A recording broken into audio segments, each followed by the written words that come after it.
안녕하세요.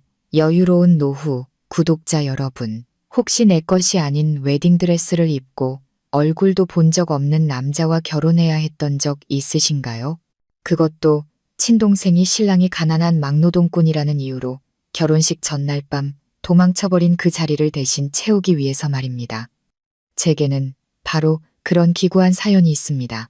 온 가족의 애지중지, 귀한 막내딸이 신랑이 초라한 건설, 현장 인부라는 사실에 질색팔색하며 파혼을 선언하는 바람에 언니인 제가 그 모든 것을 떠안아야 했습니다. 저는 박서연은 동생이 벌인 보잘것없는 결혼이라 손가락질 받는 그 자리로 억지로 떠밀려 들어갔습니다. 하지만 가장 기가 막히고 황당했던 일은 그 억지 결혼식 때문이 아니었습니다. 바로 다음날 아침 허름하고 곰팡내 나는 옥탑방에서 제가 벌벌 떨며 남편에게 장볼 돈 20만 원만 달라고 손을 내밀었을 때였죠. 그러자 제 남편, 금학노동꾼 남편이라는 사람이 아무 말 없이 스마트폰을 꺼내 제 통장으로 돈을 보내주었습니다. 평생 꿈에서도 만져볼 엄두조차 내지 못했던 엄청난 액수를 말입니다. 20억 원. 제 휴대폰에서 올린 입금 알림 메시지는 마치 제 귀에 내리꽂히는 천둥 소리 같았고 저는 그 자리에 그대로 얼어붙고 말았습니다. 그날은 원래 제 막내 동생 서연이의 결혼식 날이었습니다. 서연이는 하얀 피부에 인형 같은 외모로 어릴 때부터 엄마의 사랑을 독차지하며 공주처럼 자랐죠. 반면 언니인 저는 못생긴 편은 아니었지만 가난과 고생 그리고 오랜 세월의 노동이 제 얼굴에 그늘을 드리워 24이라는 나이보다 훨씬 늙어 보이게 만들었습니다. 엄마는 왠지 모르게 어릴 적부터 저를 살갑게 대하지 않으셨습니다. 엄마 눈에는 오직 서연이만이 자식이었고 저는 마치 돈 버는 기계이자 엄마와 동생의 허영심을 채워주는 무급 가정부 같았죠. 하지만 전단 한 번도 원망하지 않았습니다. 그저 제 팔자가 그런가 보다 하고 체념하며 살았습니다. 올해로 막 20살이 된 서연이를 두고 엄마는 어디서 용하다는 점집을 다녀오셨습니다. 올해 안에 결혼을 해야만 집안에 복이 들어오고 가세를 일으킬 수 있다는 점쟁이의 말에 엄마는 안달이나 사윗감을 찾아 나섰습니다. 하지만 눈이 하늘 높은 줄 모르는 서연이는 어떤 남자가 와도 퇴짜를 놓기 일쑤였습니다. 키가 작다, 피부가 까맣다, 집안에 외제차 한 대 없다는 등 이유도 가지가지였죠. 속이 타들어가던 엄마는 결국 동네에서 유명한 중매쟁이 아주머니에게 부탁하기에 이르렀습니다. 그리고 그 아주머니가 기가 막힌 혼처를 하나 물어왔다며 저희 집에 찾아왔습니다. 남자의 이름은 강지훈. 서울에 있는 큰 건설 현장에서 일하는 기술자. 아니, 정확히는 현장 인부라고 했습니다. 중매쟁이 아주머니는 그 청년이 숫기는 없어도 성실하고 착실하기가 둘째가라면 서러울 정도라고 입에 침이 마르게 칭찬했습니다. 비록 하는 일은 고되지만 외모가 훤칠하고 키도 커서 어디 내놔도 빠지지 않는다고요. 무엇보다 중요한 건 예단비로 무려 1억 원이라는 거금을 선뜻 내놓겠다는 것이었습니다. 1억 원.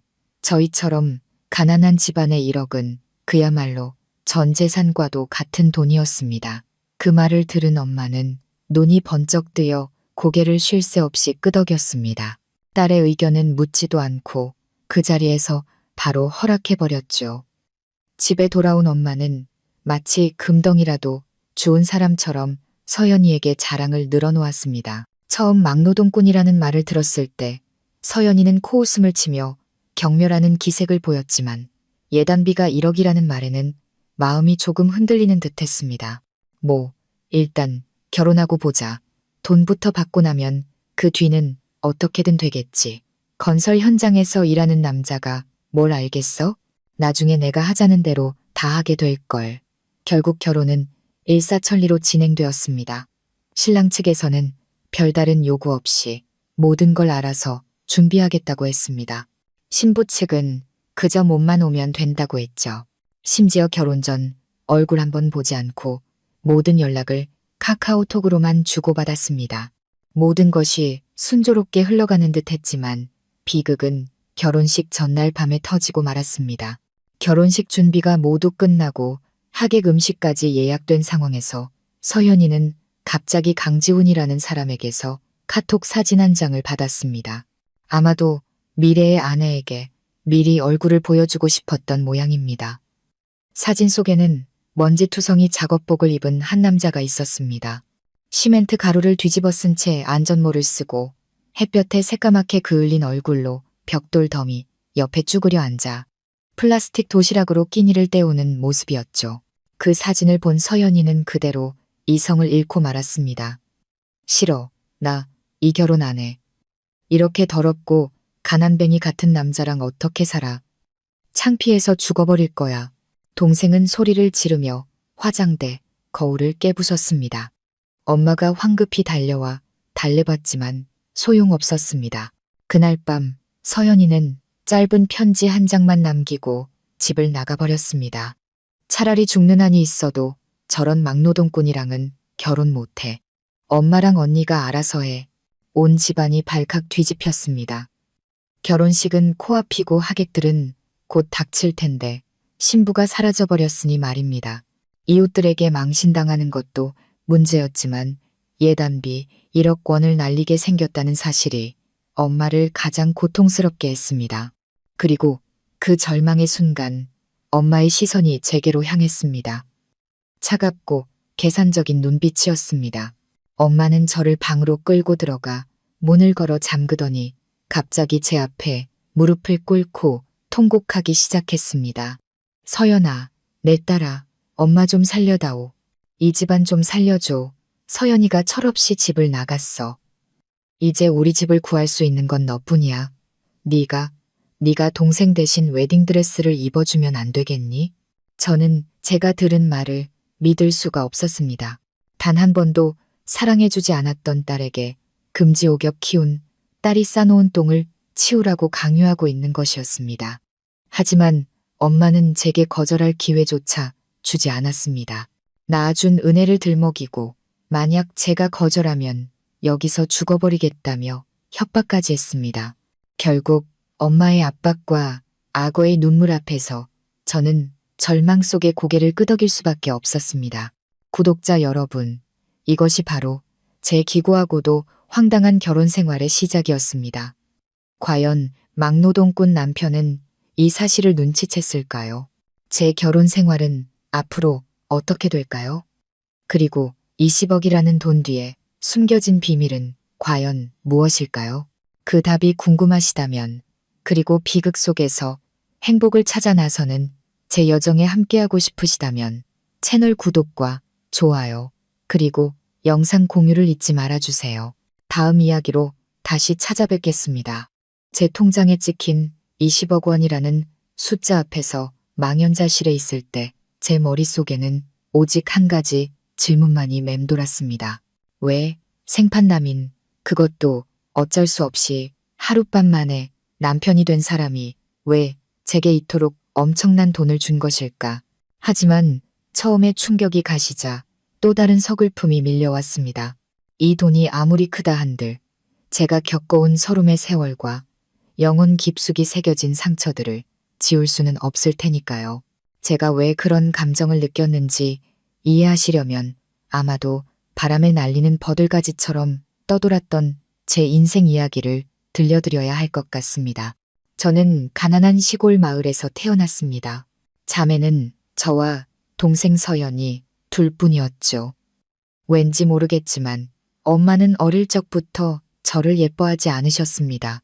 아마 제가 동생처럼 예쁘고 살갑지 않아서였을 겁니다. 혹은 제가 말수가 적고 애교를 부릴 줄 몰라서였을지도 모르죠. 제 어린 시절 기억 속에는 엄마 품에 한번 안겨보거나 사탕 하나, 과자 한 봉지 받아본 기억이 없습니다. 엄마의 모든 사랑과 애정은 오직 서연이에게로만 향했습니다. 집에 하나뿐인 달걀도 서연이가 먹었고 엄마가 사온 새 옷도 서연이가 입었습니다. 저는 그저 말없이 그 모습을 바라보며 제 집에서조차 저는 잉여인간이라는 사실에 익숙해져 갔습니다. 아버지는 제가 어릴 때 병으로 일찍 돌아가셨고 집안의 생계는 고스란히 엄마와 제 어깨 위로 떨어졌습니다. 제가 중학교를 졸업하고 돈의 명문고에 합격할 수 있는 성적을 받았을 때 저는 엄마 앞에 무릎을 꿇고 제발 학교에 계속 다니게 해달라고 빌었습니다. 하지만 엄마는 냉정하게 거절하셨죠. 공부는 해서 뭐하냐. 여자애는 공부 많이 해봤자 시집 가면 그만이야. 너는 집에 있으면서 나 도와 돈이나 벌어. 서연이 공부시켜야지. 쟤는 예쁘니까 나중에 대학도 가고 서울로 시집 가서 우리 집안을 일으켜야 해. 엄마의 말은 비수가 되어 제 꿈을 산산조각 냈습니다. 그해 저는 16의 나이로 책을 덮고 마을 사람들을 따라 도시의 공장으로 갔습니다. 연필만 잡던 제 손은 이제 재봉틀의 날카로운 바늘과 밤낮 없이 윙윙거리는 기계 소리에 익숙해져야 했습니다. 매달 월급을 받을 때마다 저는 한 푼 두 푼 아껴 전부 엄마에게 붙였습니다.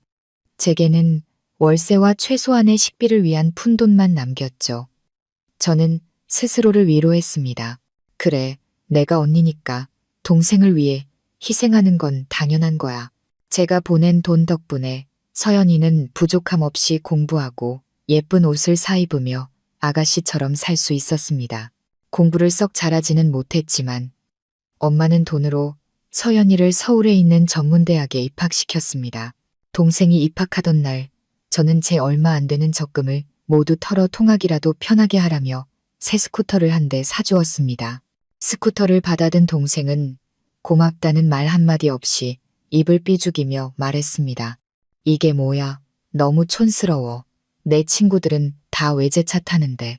그 말을 듣는 순간 가슴이 미어졌지만 저는 아무 말도 할 수 없었습니다. 그 세월 동안 저는 그림자처럼 살았습니다. 일하고 돈을 붙이고 그저 존재할 뿐이었습니다. 친구도 취미도 미래도 없었죠. 저는 제 인생이 그저 그렇게 희미하고 무의미하게 흘러갈 것이라고 생각했습니다. 늙을 때까지 일하다가 고향의 어떤 남자와 결혼해서 아이 몇 낳고 엄마처럼 고된 삶을 반복하겠지 하고요. 하지만 저의 희생이 인정받기는커녕 가장 가까운 가족에게 당연한 의무이자 언제든 팔아치울 수 있는 거래의 수단으로 여겨질 줄은 꿈에도 몰랐습니다. 그리고 이 대리 결혼은 가족의 이기심을 위해 제가 치러야 할 마지막 대가였습니다.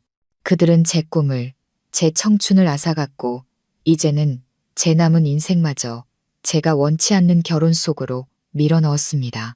저는 그것이 비극의 끝이라고 생각했지만 어쩌면 틀렸을지도 모릅니다. 이 허름한 옥탑방 문 너머에서 제 인생의 또 다른 장, 예측할 수 없는 파란만장한 이야기가 이제 막 시작되려 하고 있었으니까요. 운명의 장난이 어떻게 저를 이 막노동꾼 남편에게로 이끌었는지 더 자세히 이해하시려면 이 어처구니 없는 인연에 대해 조금 더 길게 이야기해야 할 것 같습니다. 모든 것은 석 달 전 어느 날 오후에 시작되었습니다.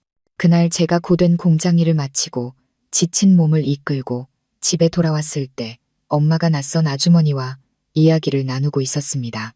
그분은 김여사라는 동네에서 유명한 중매쟁이였는데 나이 찬 딸이 있는 집에 속성으로 혼처를 소개해주는 것으로 유명했습니다. 저를 보자마자 김 여사는 제 머리부터 발끝까지 훑어보더니 혀를 차며 고개를 저었습니다. 그리고 엄마를 보며 말했죠. 이쪽이 큰따님. 인물은 반반한데 고생을 많이 한 티가 나네. 이런 관상은 팔자가 새. 그러고는 구석에서 스마트폰만 만지작거리던 서연이를 보고는 눈을 반짝였습니다. 아이고, 이쪽이 막내 따님이구나. 어쩜 이렇게 선녀가 따로 없어. 이런 애는 정말 좋은 데로 시집 보내야지. 그 말에 엄마는 입이 귀에 걸릴 듯이 활짝 웃었습니다. 엄마는 김 여사에게 점을 보러 갔던 이야기, 서연이가 올해 꼭 결혼해야 하는 이유에 대해 하소연하기 시작했습니다. 그런데 애가 눈이 너무 높아서요. 어떤 남자가 와도 성에 차질 않으니 제 속이 다 타들어갑니다. 그 말을 들은 김 여사가 무릎을 탁 치며 자신만만하게 말했습니다. 아이고, 뭘 그런 걸 걱정하세요? 저한테 맡기세요. 마침 서연이 아가씨한테 딱 맞는 혼처가 하나 있어요. 강지훈이라고 서울에서 일하는 청년인데 일자리도 안정적이고 성실하고 착하기가 아주 그만이에요. 무엇보다 중요한 건 그 집에서 지금 며느리를 급하게 구하고 있다는 거예요. 별다른 조건 없이 그냥 착하기만 하면 된대요. 서울이라는 말에 서연이의 귀가 쫑긋 섰습니다. 서울에서 무슨 일을 하는데요? 서연이가 물었습니다. 김 여사는 의미심장한 미소를 지으며 말했습니다. 아, 건설 쪽에서 일하는데 일이 좀 고되긴 해도 수입이 아주 쏠쏠하대. 그 청년 말이 아내는 고생시키기 싫어서 예단비로 두둑하게 챙겨줄 생각이라고 하더라고요. 두둑하다면 얼마나요? 엄마가 호기심을 감추지 못하고 바로 물었습니다. 김 여사는 손가락 하나를 펴 보였습니다. 1억 원, 현금으로 한 푼도 안 깎고 준답니다. 그뿐만 아니라 결혼식 비용 일체를 신랑 측에서 전부 부담한대요. 1억 원. 그 액수는 저희 낡은 집에 떨어진 폭탄과도 같았습니다. 엄마와 서연이는 둘 다 놀라서 눈이 동그래졌죠. 이 가난한 시골 동네에서는 예단비 몇 천만 원도 큰 돈인데 1억 원이라니 상상도 못할 액수였습니다. 건설업이라는 애매한 직업에 대한 서연이의 의심은 순식간에 탐욕에 묻혀버렸습니다. 동생과 엄마는 저마다 장밋빛 미래를 그리기 시작했습니다. 돈 많은 건설업자인데 나이가 많거나 뭔가 하자가 있어서 저렇게 큰 돈을 주고서라도 아내를 구하려는 걸 거라고요. 서연이처럼 예쁜 여자를 아내로 맞으면 왕비처럼 떠받들며 뭐든 다 해줄 거라고 생각한 겁니다. 모든 결정은 제 등 뒤에서 순식간에 이루어졌습니다. 저는 엄마가 급히 고향 집으로 부르고 나서야 서연이의 결혼 소식을 들었고 결혼 준비를 도우라는 명령을 받았습니다. 신랑이 어떤 사람이냐고 묻자 엄마는 귀찮다는 듯 손을 내저었습니다. 넌 알아서 뭐 하게? 내 할 일은 집이나 깨끗이 치우고 동생 결혼식이나 잘 치를 수 있게 준비하는 거야. 저는 걱정이 되어 서연이에게 신랑 얼굴은 봤냐고 물었습니다. 동생은 입을 삐죽이며 대답했죠. 봐서 뭐해. 맨날 공사장에서 바쁘다는데 카톡으로만 얘기했어. 근데 오빠 되게 자상해. 내가 뭐 사달라고 하면 바로바로 돈 보내주더라. 그렇게 탐욕과 환상으로 얼룩진 결혼이 준비되었습니다. 그들은 강지훈이라는 사람의 집안이나 인품에 대해서는 전혀 알아보려 하지 않았습니다. 오직 1억 원이라는 돈에 눈이 멀어버린 것이죠. 저는 불길한 예감이 들었습니다. 너무 쉽게 이루어지는 이 인연에 뭔가 잘못된 점이 있다고 느꼈습니다. 하지만 이 집에서 제 말은 아무런 힘이 없었습니다. 저는 그저 무거운 불안감을 아는 채 엄마의 계획에 조용히 따를 수밖에 없었습니다. 그리고 결혼식 전날 밤 서연이가 막노동꾼 남편의 적나라한 사진을 받아보았을 때 모든 장밋빛 환상은 산산조각이 났습니다. 그 충격은 동생의 파혼 선언으로 이어졌고 동시에 저를 빠져나갈 수 없는 대리 결혼이라는 비극 속으로 밀어넣었습니다. 저는 사진 속 남자 강지훈 씨 역시 이 모든 계획의 희생양일지도 모른다고 생각했습니다. 하지만 그 고되고 초라한 겉모습 뒤에 엄청난 비밀이 숨겨져 있을 줄은 꿈에도 몰랐습니다. 그의 대리신부가 된 저조차도 그 거대한 계획의 말 하나에 불과했다는 사실을 말입니다. 결혼식 전날 밤 저는 그날을 평생 잊지 못할 겁니다. 온 집안은 가식적인 웃음과 들뜬 분위기로 가득했습니다. 엄마는 온 동네를 돌아다니며 서울 사위와 예단비 1억 원을 자랑하고 다녔고 서연이는 제가 억지로 빌려온 비싼 웨딩드레스 앞에서 포즈를 취하며 콧노래를 흥얼거리고 있었습니다. 오직 저만이 불안한 마음을 감추지 못하고 있었죠. 저는 제 동생을 바라보았습니다. 하얀 드레스를 입은 모습은 눈부시게 아름다웠지만 그 눈빛 어디에도 결혼을 앞둔 신부의 행복감은 찾아볼 수 없었습니다. 오직 앞으로 펼쳐질 부유한 삶에 대한 계산과 기대감만이 가득했죠. 바로 그때 서연이의 스마트폰에서 카톡 알림음이 울렸습니다. 동생은 스마트폰을 들여다보더니 갑자기 환하게 웃던 얼굴이 새파랗게 질렸습니다. 동생은 화면을 뚫어져라 쳐다보며 입술을 파르르 떨더니 이내 비명을 질렀습니다. 혐오와 분노가 가득한 절규였죠. 세상에, 이게 뭐야. 동생은 스마트폰을 화장대 위로 3개 내던졌고 그 바람에 향수병 몇 개가 바닥으로 떨어져 깨졌습니다. 엄마와 저는 깜짝 놀라 달려갔습니다. 왜 그래? 무슨 일이야? 엄마가 다급하게 물었습니다. 서연이는 대답 대신 부들부들 떨리는 손으로 스마트폰을 가리켰습니다. 제가 스마트폰을 집어들었습니다. 화면에는 강지훈이라는 이름으로 온 카톡 사진 한 장이 있었습니다. 사진 속에는 한 남자가 공사장으로 보이는 곳에 허물어진 벽돌더미 위에 쭈그려 앉아 있었습니다. 그는 낡고 해진 작업복을 입고 있었고 온몸은 시멘트 가루로 뒤덮여 있었습니다. 빛바랜 안전모 아래로 드러난 얼굴은 햇볕에 새까맣게 타 있었고 땀으로 범벅이 되어 있었죠. 그의 손에는 아마도 그의 초라한 점심 식사일 플라스틱 도시락이 들려 있었습니다.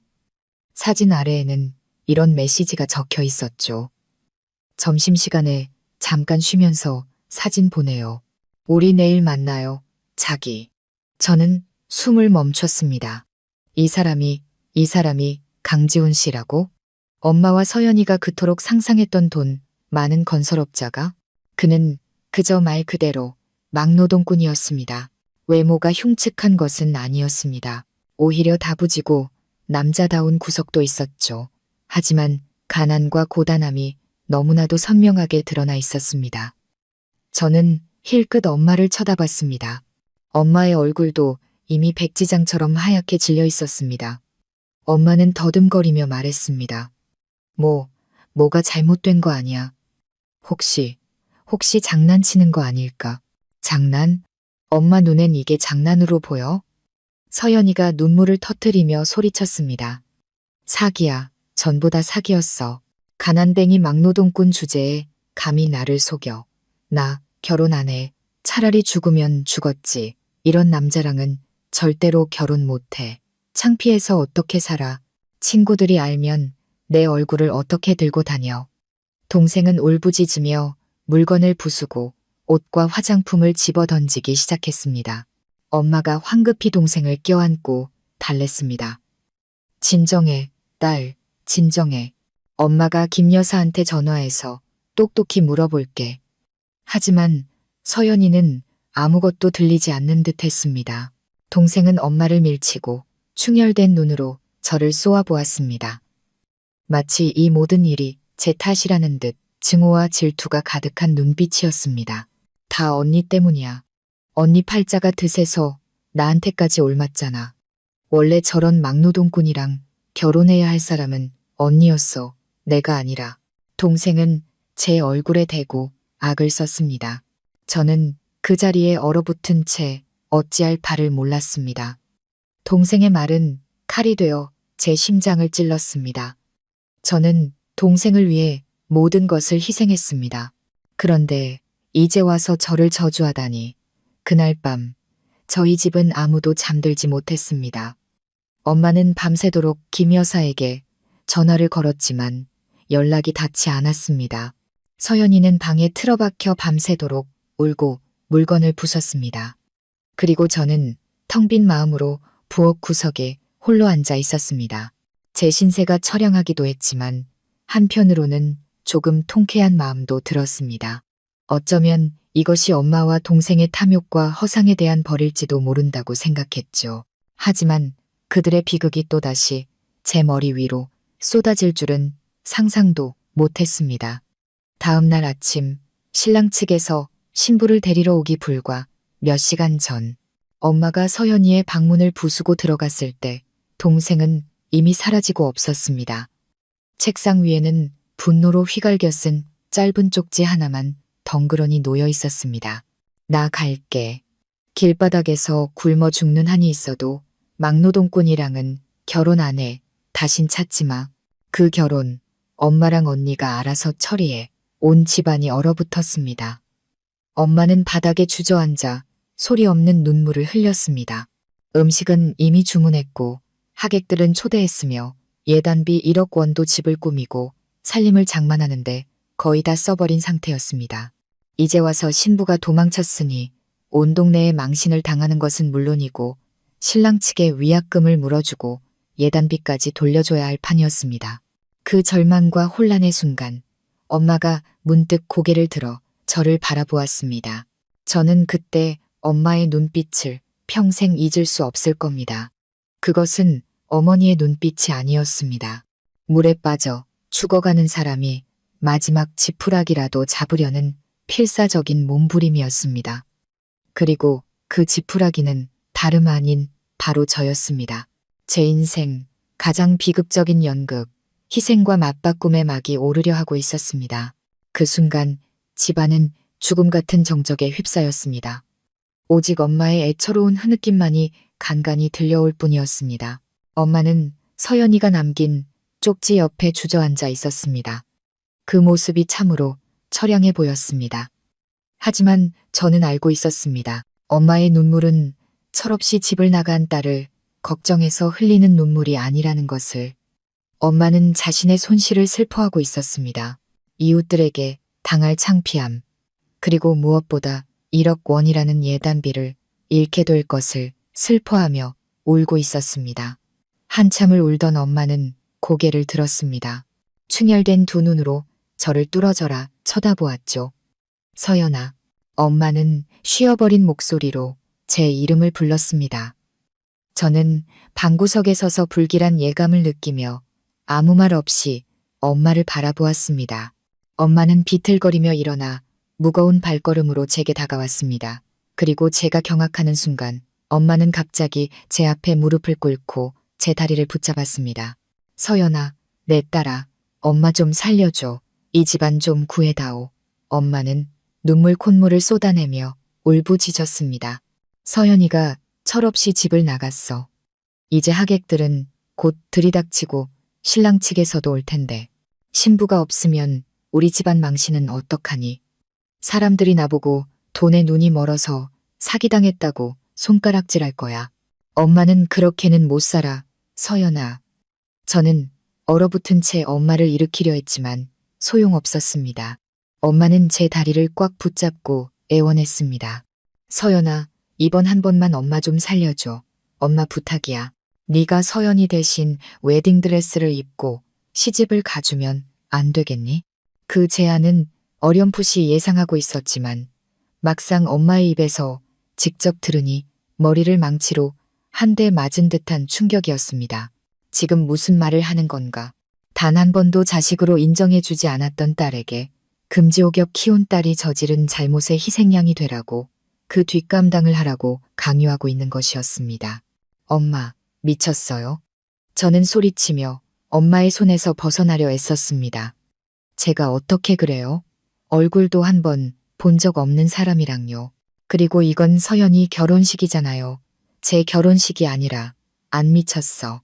엄마는 눈물 젖은 얼굴을 들었습니다. 그 눈빛이 무섭도록 번뜩였습니다. 이 마당에 누구 결혼식이 뭐가 중요해. 걔는 도망쳤어. 오늘 신부가 없으면 저쪽 집에서 가만히 있지 않을 거야. 예단비 돌려달라고 하겠지. 위약금도 물어내라고 할 거고. 아이, 우리가 그걸 무슨 수로 갚아. 네가 엄마 길바닥에 낳는 꼴 보고 싶어. 이 집안이 풍비박산 나는 걸 보고 싶냐고. 엄마는 애원해서 하소연으로 그리고 비난으로 말을 바꾸기 시작했습니다. 엄마도 알아. 어릴 적부터 너한테 잘해주지 못한 거. 서연이만 편애한 것도 알아. 하지만 그래도 내가 내 엄마고 널 낳아준 사람이잖아. 이번 한 번만 엄마한테 효도하는 셈 치면 안 될까? 엄마 목숨 하나 살려준다고 생각해줘. 오늘 딱 하루만 네가 신부가 되어주면 돼. 그 뒤는 엄마가 알아서 할게. 그 강지훈이라는 청년, 순박해서 너한테 함부로 못할 거야. 일단 결혼하고 나면 어떻게든 되겠지. 응? 제발 엄마 좀 살려줘, 딸아. 엄마는 가슴을 쿵쿵 치며 완벽한 비련의 여주인공을 연기했습니다. 저는 그 자리에 서서 마음이 복잡하게 얽혔습니다. 한편으로는 수년간 쌓여온 분노와 서름이 치밀어 올랐고 다른 한편으로는 엄마가 불러일으키려는 혈육의 정이라는 것에 마음이 약해졌습니다. 저를 낳아준 어머니가 제 발치에 무릎을 꿇고 처절하게 울고 있었습니다. 아무리 저에게 모질게 굴었다지만 엄마가 벼랑 끝으로 내몰리는 것을 차마 외면할 수 없었습니다. 그리고 어쩌면 제 마음 깊은 곳에서도 이미 너무 지쳐 있었는지 모릅니다. 공장 노동자로 사는 삶도 외로운 삶도 모두 지긋지긋했습니다.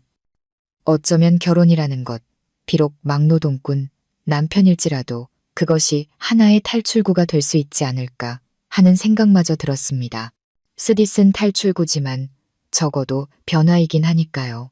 결국 한참의 실랑이 끝에 저는 눈을 감고 절망 속에서 고개를 끄덕였습니다. 알았어요. 제가 갈게요. 그 말 한마디에 엄마는 마치 구세주라도 만난 듯 환호했습니다.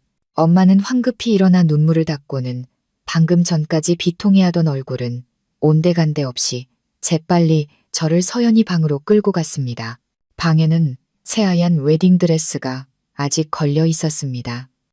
서둘러, 시간이 없어, 어서 입어봐. 다행히 너희 둘이 체형이 비슷해서 얼추맞겠네. 엄마의 목소리에는 더 이상 슬픔의 기색이 없었습니다. 오직 조급함만이 가득했죠. 저는 거울 속에 비친 제 모습을 바라보았습니다. 동생의 화려한 웨딩드레스는 제 마른 몸에는 조금 컸습니다. 제 얼굴은 피곤하고 초췌해서 신부의 기쁨이라고는 찾아볼 수 없었죠. 엄마는 제 얼굴에 지친 기색을 두꺼운 화장으로 감추려 했으며 서둘러 화장을 해주었습니다. 잊지 마. 엄마는 당부했습니다. 차에 타면 고개 푹 숙이고 면사포로 얼굴 완전히 가려 아무도 못 알아보게. 신랑 집에 도착해서 쌀이 밥이 되고 나면 그쪽에서도 어쩔 수 없을 거야. 저는 인형처럼 가만히 앉아 엄마가 하라는 대로 몸을 맡겼습니다. 눈물이 하염없이 흘러내려 화장을 얼룩지게 했습니다. 하지만 저는 제 신세가 슬퍼서 우는 게 아니었습니다. 이 순간부터 제 인생은 정말로 끝났다고 생각하니 눈물이 났습니다. 저는 지금 제 발로 무덤 속으로 걸어 들어가고 있었습니다. 눈물로 얼룩진 무거운 웨딩드레스가 장식된 무덤 속으로 말입니다. 대문 밖에서 차가 도착했음을 알리는 경적 소리가 울렸을 때 제 심장은 멎는 것 같았습니다. 엄마는 서둘러 제 머리에 두꺼운 면사포를 씌우고 저를 방 밖으로 밀어냈습니다. 저는 몽유병 환자처럼 걸었습니다. 아무것도 인식할 수 없었죠. 그저 제가 사랑도 희망도 없는 아득한 미래로 걸어가고 있다는 것만 알 수 있었습니다. 그곳에는 오직 희생과 결코 갚을 수 없는 빚만이 있을 뿐이었습니다. 간단하게 장식된 낡은 웨딩카는 이웃들의 호기심, 어린 시선과 수군거림 속에서 저를 싣고 마을을 떠났습니다. 저는 차 안에 앉아 두꺼운 면사포로 얼굴을 가린 채 옆자리에 앉은 남자의 희미한 실루엣만을 볼 수 있었습니다. 그가 바로 강지훈, 저의 막노동꾼 남편이었습니다. 그는 몸에 잘 맞지 않는 듯한 검은색 양복을 입고 있었고 어딘가 어색해 보였습니다. 신랑 집으로 가는 내내 그는 제게 말 한마디 걸지 않았고 제 면사포를 걷어볼 생각도 하지 않았습니다. 그는 그저 창밖을 바라볼 뿐이었고 석양빛에 비친 그의 각진 얼굴은 무언가 깊은 생각에 잠긴 듯 보였습니다. 그의 침묵은 저를 불안하게 만들었지만 한편으로는 조금 안심이 되기도 했습니다. 적어도 막무가내인 사람은 아닌 것 같았으니까요. 신랑 집은 잔치를 열지 않았습니다. 우리가 도착한 곳은 서울의 어느 좁은 골목 깊숙한 곳에 위치한 허름한 노동자들의 숙소였습니다. 신혼방이라고 불리는 곳은 고작 대여섯 평 남짓한 곰팡내 나는 지저분한 옥탑방이었습니다. 가구라고는 낡은 철제 침대 하나, 천으로 된 옷장, 그리고 플라스틱 테이블과 의자가 전부였습니다. 벽에는 구색을 맞추기 위해 붉은색 시고와 희자 스티커가 몇 개 붙어 있었죠. 친척도 친구도 없었습니다. 작업복을 입은 남자 몇 명이 와서 인사를 건넸는데 아마도 그의 동료들인 것 같았습니다. 그들은 몇 마디 나누다 총총히 자리를 떴습니다. 결혼 축하연이라고 해봤자 밖에서 사온 간단한 음식이 전부였습니다. 저와 그는 마주 앉았고 여전히 숨막히는 침묵이 흘렀습니다. 저는 감히 고개를 들지 못하고 그저 밥을 입에 밀어넣는 데만 집중했습니다. 그때 제 마음은 절망 그 자체였습니다. 어느 정도 각오는 했지만 제 결혼 생활이 이렇게 비참하게 시작될 줄은 몰랐습니다. 모든 것을 포기한 대가가 고작 이런 허름한 옥탑방과 차갑고 낯선 남편이라니. 식사 후 그는 밖으로 나가 한참 동안 통화를 했습니다. 저는 방 안에서 침대 끝에 걸터 앉아 복잡한 심경으로 기다렸습니다. 이 첫날 밤을 어떻게 보내야 할지 막막했습니다. 저는 두려웠습니다.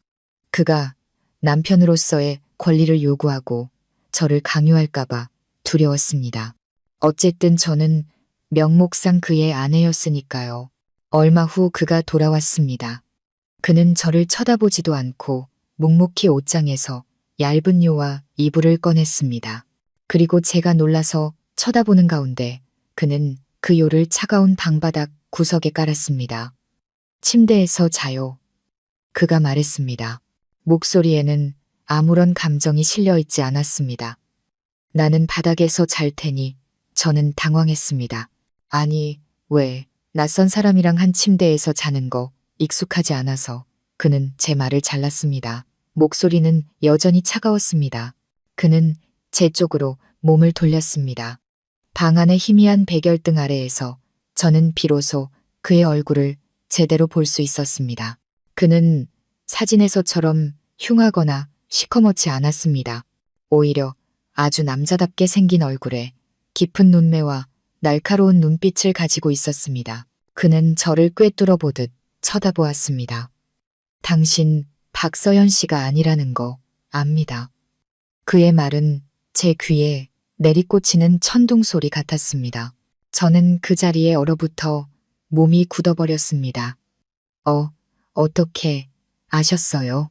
얼굴은 화장으로 바꿀 수 있고 웨딩드레스는 대신 입을 수 있죠. 하지만 손은 거짓말을 못합니다. 그가 말했습니다. 그의 시선은 제 손에 머물러 있었습니다. 오랜 세월 고된 노동으로 생긴 굳은 살이 박인 제 손. 곱게 자란 아가씨 손이 그렇지는 않죠. 그리고 당신 사진도 이미 봤습니다. 당신 가족이 보내줬으니까. 저는 완전히 혼란스러웠습니다. 그런데 왜 결혼을 그대로 진행하신 거예요? 그가 비웃듯 입꼬리를 올렸습니다. 이해할 수 없는 미소였습니다. 그건 내 사정이니 당신은 알 필요 없습니다. 그는 바닥에 깔아놓은 요 위로 몸을 돌려 누웠습니다. 그리고 이불을 머리끝까지 뒤집었었죠. 그냥 자요. 말했듯이 당신한테 손끝 하나 안 댈 테니까. 내일부터 우리는 한 집에 사는 남남입니다. 각자 할 일만 하고 서로의 삶에 간섭하지 맙시다. 해결책을 찾을 때까지 그냥 계약 관계라고 생각해요. 그 말을 끝으로 그는 더 이상 아무 말도 하지 않았습니다. 규칙적인 숨소리만이 들려올 뿐이었죠. 저는 침대에 앉아 머릿속이 하얘지는 것을 느꼈습니다. 대체 무슨 일이 벌어지고 있는 걸까? 그는 내가 신부가 아니라는 것을 알면서도 결혼을 받아들였습니다. 그는 나를 차갑고 냉정하게 대하면서도 동시에 존중해 주었습니다. 그는 누구일까? 왜 이런 일을 벌이는 걸까? 그의 목적은 무엇일까? 저의 첫날 밤은 그렇게 기묘하게 지나갔습니다. 촛불도 꽃도 없었습니다. 오직 침묵과 거리감, 그리고 수만 가지의 풀리지 않는 질문만이 가득했죠. 저는 제가 비극의 맨 밑바닥까지 떨어졌다고 생각했지만 어쩌면 틀렸을지도 모릅니다. 운명은 저를 훨씬 더 복잡한 게임판 위로 밀어넣고 있는 것 같았습니다. 그 게임판 위에서 저의 미스터리한 막노동꾼 남편이야말로 모든 핵심 패를 쥐고 있는 사람이었습니다. 다음 날 아침 저는 아주 일찍 잠에서 깼습니다. 수년간의 공장 생활로 몸에 밴 습관이었죠. 지난밤 저는 거의 잠을 이루지 못했습니다. 미스터리한 남편에 대한 질문들이 머릿속에서 떠나지 않았죠. 방구석을 힐끗 보니 그는 이미 일어나고 없었습니다. 요와 이불은 깔끔하게 개켜져 있었습니다. 옥탑방 공용 화장실 쪽에서 희미하게 물소리가 들려왔습니다. 잠시 후 그가 돌아왔습니다. 어제 입었던 것과 똑같은 작업복 차림이었습니다. 그는 제가 깨어있는 것을 보았지만 아무 말도 하지 않고 낡은 가방을 챙겨 출근 준비를 했습니다. 저는 침대에 앉아 어쩔 줄을 몰랐습니다. 우리는 이제 부부인데 남보다도 더 서먹했습니다. 어떻게 불러야 할지, 무슨 말을 해야 할지 막막했죠. 하지만 그보다 더 시급한 문제가 있었습니다. 제 주머니에는 단 한 푼의 돈도 없었습니다. 제 얼마 안 되는 적금은 동생 결혼 준비에 전부 써버렸기 때문이죠. 이제 장도 봐야 하고 앞으로 살아갈 때 필요한 물건들도 사야 했습니다. 용기를 내어 그가 문을 나서는 순간 저는 작은 목소리로 그를 불렀습니다. 저기요. 그가 멈춰서서 저를 돌아보았습니다. 눈빛은 여전히 차가웠습니다. 무슨 일이죠? 혹시 장 볼 돈 좀 주실 수 있을까요? 제 목소리는 떨렸고 창피함에 얼굴이 화끈거렸습니다. 태어나서 처음으로 남자에게 돈을 달라고 손을 내밀어 보는 것이었습니다. 정말 굴욕적인 기분이었죠. 저는 고작 20만 원 정도, 이틀치 쌀과 반찬거리를 살 수 있을 정도의 돈만 달라고 할 생각이었습니다. 그는 저를 잠시 말없이 쳐다보더니 테이블 쪽으로 다가가 가방을 내려놓고 스마트폰을 꺼냈습니다. 저는 그가 지갑에서 현금을 꺼내줄 것이라고 생각했습니다. 하지만 아니었습니다. 그는 스마트폰을 몇 번 누르더니 고개를 들어 제게 물었습니다. 계좌번호가 어떻게 되죠? 저는 어리둥절했지만 제 유일한 은행 계좌번호를 불러주었습니다. 잔액이 단 한 번도 500만 원을 넘어본 적 없는 그 계좌번호를 말입니다. 그는 고개를 끄덕이더니 몇 번 더 스마트폰을 누르고는 폰을 집어넣었습니다. 됐어요. 제 적금 좀 보냈으니까. 생활비로 쓰고 필요한 거 있으면 사요. 부족하면 말하고. 그 말을 남기고 그는 가방을 챙겨 나가버렸습니다. 저는 어안이 벙벙한 채 홀로 남았습니다. 계좌이체, 막노동꾼이 계좌이체라니, 그리고 조금이라니 얼마나 보냈다는 걸까. 기껏해야 몇백만 원 정도겠지. 저는 속으로 생각했습니다. 바로 그때 제 낡은 폴더폰에서 문자 알림음이 울렸습니다. 저는 문자를 열어보았습니다. 은행에서 온 메시지였습니다. 메시지를 읽는 순간 제 심장이 미친 듯이 뛰기 시작했습니다. 고객님 계좌에 2,0,0,0원이 입금되었습니다. 저는 눈을 비비고 그 숫자를 10번도 더 넘게 다시 읽었습니다. 20억 원. 말도 안 돼. 분명 뭔가 착오가 있었을 거야. 어떻게 내가 이렇게 큰 돈을 받을 수 있지? 은행에서 문자를 잘못 보냈거나 아니면 보이스피싱 사기꾼이 돈을 잘못 보낸 걸지도 몰라. 저는 밖으로 뛰쳐나가 그를 찾아 물어보려던 참이었습니다. 그때 전화벨이 다시 울렸습니다. 이번에는 모르는 번호였습니다. 저는 떨리는 손으로 전화를 받았습니다. 여보세요. 나예요. 강지훈 씨의 차가운 목소리가 들려왔습니다. 돈 받았어요? 네, 받았어요. 저는 더듬거리며 대답했습니다. 근데 왜 이렇게 많이 보내셨어요? 혹시 잘못 보내신 거 아니에요? 20억 원이요. 전화기 저편에서 잠시 침묵이 흘렀습니다. 그러더니 그가 아무렇지 않다는 듯 여전히 몸이 건조한 목소리로 말했습니다. 잘못 보낸 거 아니에요. 몇 년 동안 공사판에서 일하면서 모은 내 전 재산이에요. 내가 가지고 있을 시간이 없어서 당신한테 맡기는 겁니다. 생활비로도 쓰고 그냥 그렇게 써요. 너무 아끼지 말고. 하지만 저는 여전히 믿을 수 없었습니다. 막노동꾼이 아무리 열심히 일한들 어떻게 이렇게 어마어마한 돈을 모을 수 있단 말인가. 하지만은 없어요. 그가 제 말을 잘랐습니다. 내 돈이고 내 마음입니다. 당신은 딱 한 가지만 하면 돼요. 뭘 하면 되는데요? 제가 물었습니다. 비밀 지켜요. 이 돈에 대해서는 그 누구에게도, 당신 어머니와 동생에게도 절대로 말하면 안 됩니다.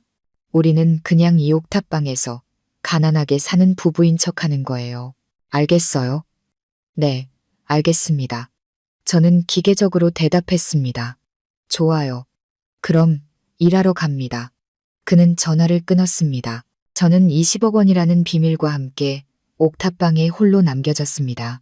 저는 침대 위로 주저앉았습니다. 머릿속이 어지러웠습니다. 이 남자, 대체 정체가 뭘까? 그는 절대로 평범한 막노동꾼이 아니었습니다. 평범한 막노동꾼이 그렇게 큰 돈을 모을 수도 없고 20억 원에 대해 그렇게 태연하게 말할 수도 없습니다. 그렇다면 왜 그는 막노동꾼 행세를 하는 걸까? 왜 대리 신부인 나를 아내로 받아들인 걸까? 그리고 왜 나를 믿고 이렇게 엄청난 돈을 맡긴 걸까? 저의 결혼, 저의 비극은 이제 짓고 미스터리한 안개 속으로 빠져들고 있었습니다. 저는 이 순간부터 제 인생이 결코 예전으로 돌아갈 수 없으리라는 것을 직감했습니다. 20억 원이라는 충격적인 돈을 받은 후 제 삶에는 조용하지만 엄청난 변화가 찾아오기 시작했습니다. 저는 강지훈 씨의 당부대로 그 돈에 대한 비밀을 철저히 지켰습니다. 엄마나 동생에게서 전화가 올 때마다 저는 그저 그럭저럭 살만하다고, 남편이 가난하지만 착하고 성실하다고만 말했습니다. 그 말을 들은 엄마는 혀를 차며 내 팔자가 그런 걸 어쩌겠냐, 참고 살아라라고 말했고, 서연이는 끼리끼리 만났네 라며 비웃었습니다. 저는 그들의 말을 들어도 더 이상 마음이 아프지 않았습니다. 그저 그들의 편협함이 안쓰러울 뿐이었죠.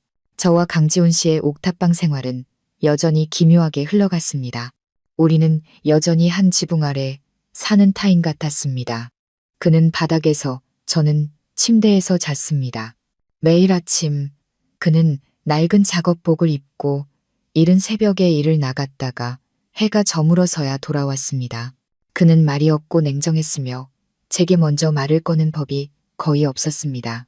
하지만 그의 관심은 아주 섬세하고 예상치 못한 행동으로 드러났습니다. 막노동꾼이라는 이미지와는 전혀 어울리지 않는 행동들이었죠. 첫째로 그는 곰팡내 나고 허름했던 옥탑방을 진짜 사람이 사는 공간으로 바꾸어 놓았습니다. 어느 날 저녁 그는 빈손이 아니라 각종 공구와 건축, 자재를 들고 돌아왔습니다. 저는 그가 무엇을 하려는지 몰라 어리둥절했죠. 그 후 며칠 동안 그는 퇴근하고 돌아오면 밤늦게까지 조용히 혼자서 방을 수리했습니다. 벽지가 벗겨진 곳은 직접 미장을 하고 방 전체를 환한 흰색 페인트로 칠했습니다. 낡은 전선을 새로 깔고 어두침침한 백열등을 절전형 LED 등으로 교체했습니다. 심지어 방구석에는 작은 책장을, 베란다에는 스마트 빨래 건조대를 직접 만들어 달아주었습니다. 그가 하는 모든 일은 단순히 시멘트를 섞고 벽돌을 나르는 인부가 아니라 마치 숙련된 기술자처럼 전문적이고 능숙했습니다. 덕분에 저희 옥탑방은 순식간에 깨끗하고 밝고 아늑한 공간으로 변했습니다. 그리고 그가 제게 사다 주는 물건들도 그랬습니다. 그는 결코 비싸고 사치스러운 물건을 사오지는 않았지만 그가 가져오는 소소한 물건들은 아주 섬세한 배려가 담겨 있었습니다. 하루는 제가 손으로 빨래를 하느라 비눗물에 손이 붉게 부르튼 것을 그가 보았습니다. 다음 날 저녁 그는 최고급 고무장갑과 피부 보호 기능이 있는 핸드크림을 사왔습니다. 또 다른 날 제가 환절기 때문에 잦은 기침을 하자 집에는 어느새 작은 아로마, 가습기와 유칼립투스, 레몬그라스 같은 에센셜 오일이 놓여 있었습니다. 가장 특별했던 것은 어느 날 저녁 그가 중고 노트북 한 대를 가져왔을 때였습니다. 저는 놀라서 그를 쳐다보았죠. 그는 노트북을 책상 위에 올려놓으며 무뚝뚝하게 말했습니다. 심심해하는 것 같아서 이걸로 인터넷도 하고 영화도 보고 뉴스도 봐요. 필요한 건 다 깔아놨으니 그냥 쓰기만 하면 돼요. 저는 떨리는 손으로 노트북을 열었습니다. 비록 중고였지만 아직 쓸만했고 바이러스 백신 프로그램부터 영화나 음악을 들을 수 있는 사이트까지 모든 것이 완벽하게 설치되어 있었습니다. 제가 학교를 그만둔 이후로 거의 10년 만에 처음으로 컴퓨터를 만져보는 것이었습니다. 낯설면서도 뭉클한 감정이 솟아올랐습니다. 저는 더듬거리며 사용법을 다시 익혔고 옛날에 배웠던 지식들이 조금씩 되살아났습니다. 저는 뉴스를 읽기 시작했고 세상 돌아가는 소식을 접했습니다. 심지어 제가 한때 열정을 가졌던 경제와 금융에 대한 무료 온라인 강의까지 신청해서 듣기 시작했죠.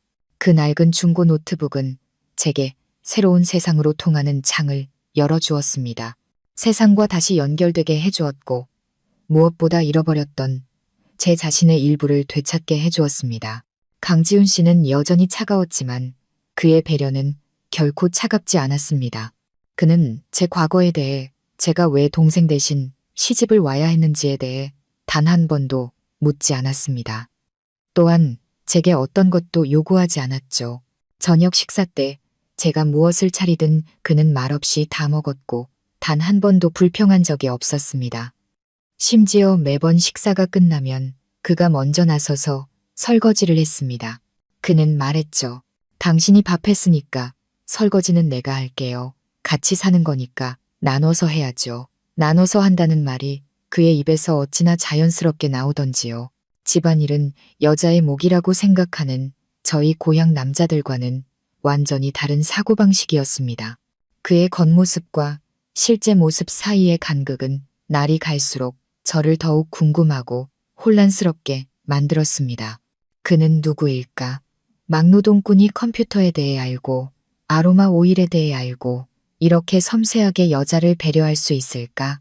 막노동꾼이 집안일 분담에 대해 이렇게 현대적이고 개방적인 생각을 가질 수 있을까? 하루하루가 지날수록 그에 대한 제 마음속 그림은 새롭고 미스터리하며 모순적인 선들로 채워졌습니다. 저는 이 남자와 함께하는 삶이 비록 침묵의 연속일지라도 아주 평온하고 안전하다고 느끼기 시작했습니다. 제가 단 한 번도 느껴보지 못했던 감정이었습니다. 심지어 제 친정집에 있을 때조차도요. 이 기묘한 관계가 어디로 흘러갈지는 알 수 없었습니다. 하지만 저는 더 이상 그를 두려워하거나 혐오하지 않았습니다. 대신 호기심과 함께 서서히 싹트는 어떤 좋은 감정이 생겨나고 있었습니다. 그리고 저는 그가 감추고 있는 비밀이 언젠가는 반드시 밝혀지리라는 것을 알고 있었습니다. 다만 그 비밀을 밝혀낼 사람이 바로 제가 사랑하면서도 미워했던 제 친동생이 될 줄은 꿈에도 몰랐습니다. 제가 새롭고 평온하지만 미스터리한 삶에 점차 익숙해져 갈 무렵 고향 집에 있던 동생 서연이는 한동안 가출해서 놀다가 얼마 안 되는 돈을 다 써버리고 결국 집으로 돌아왔습니다.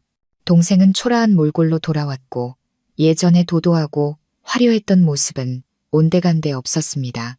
엄마는 금지오겹달이 돌아오자 기뻐하며 다시 동생을 극진히 모시기 시작했습니다. 하지만 가난하고 부족한 시골 생활이 서연이의 낭비벽을 만족시킬 수는 없었죠. 동생은 엄마에게 제 안부를 묻기 시작했습니다. 엄마, 서연이 언니는 요즘 어때? 그 막노동꾼 남편이랑 사는 거 많이 힘들어? 동생의 목소리에는 호기심과 함께 고소해하는 기색이 역력했습니다. 엄마는 혀를 차며 말했죠. 힘들지. 그럼 전화해보면 그냥 그럭저럭 산다고는 하는데 아마 이악 물고 버티고 있겠지. 제 팔자가 그런 걸 어쩌겠어. 엄마의 말을 전해 들은 서연이는 더욱 의기양양해졌습니다. 자신보다 제가 더 비참하게 살고 있을 거라는 생각에 어느 정도 위안을 얻는 듯 했습니다. 하지만 그 더위함은 오래가지 않았습니다. 서연이는 돈이 궁해지기 시작했고 예전 버릇대로 엄마에게 쇼핑하고 친구들과 놀 돈을 달라고 졸랐습니다. 하지만 엄마에게 줄 돈이 어디 있겠습니까? 엄마는 한숨을 쉬며 말했습니다.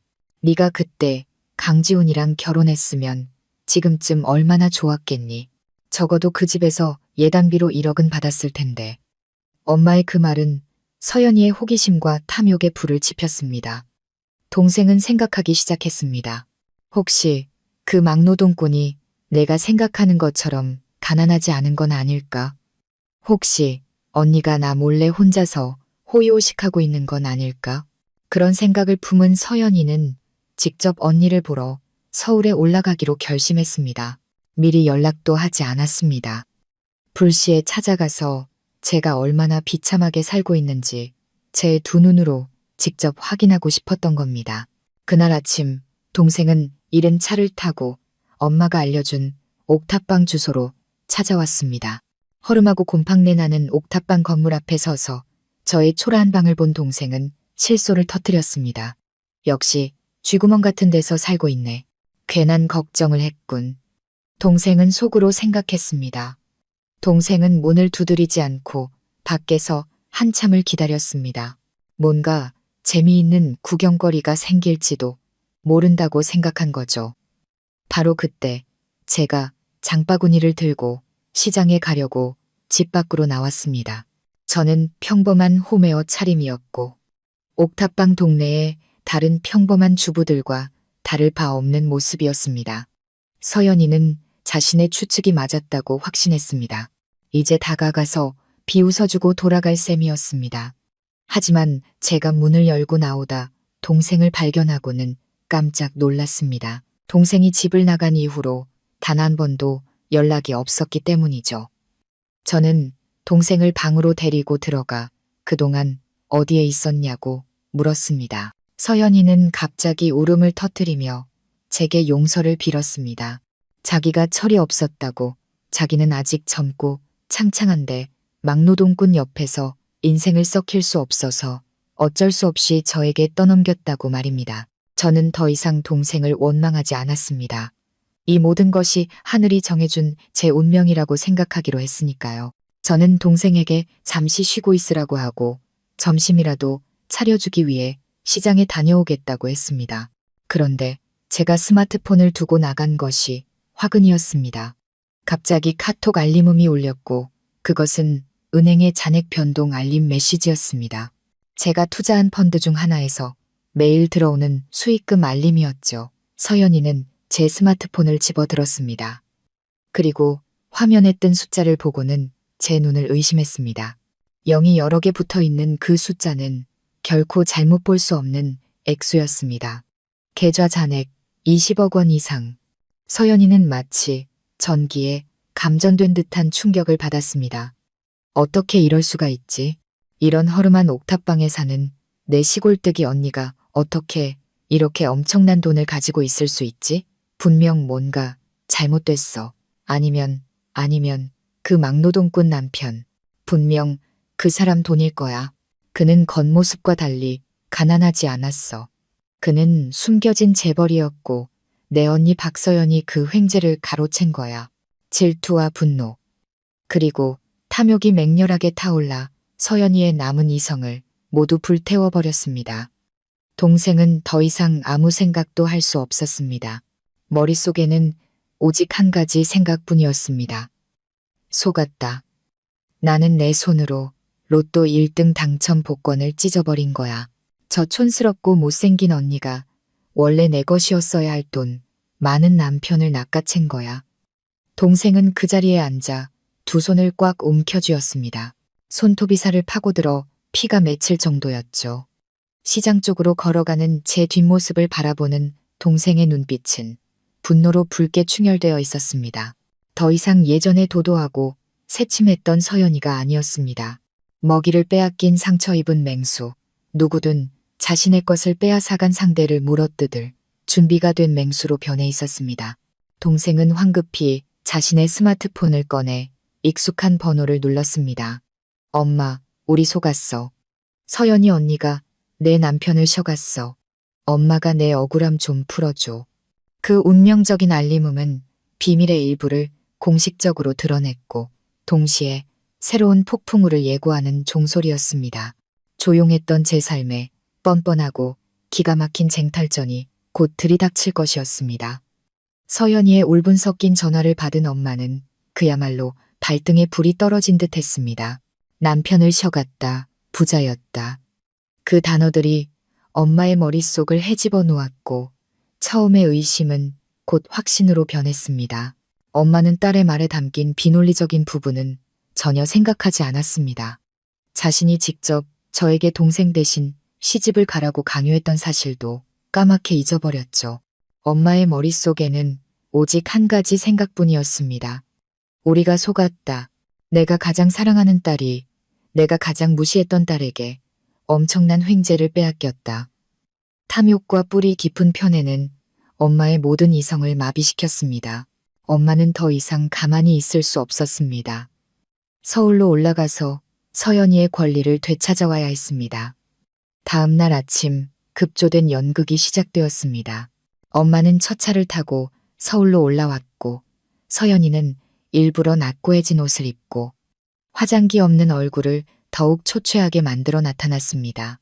엄마는 마치 언제든 쓰러질 사람처럼 계속해서 야돔을 코에 대고 킁킁거렸습니다. 그들은 사람들의 동정심을 얻고 저를 압박하기 위해 비참하고 불쌍한 피해자 역할을 하기로 작정한 것이었죠.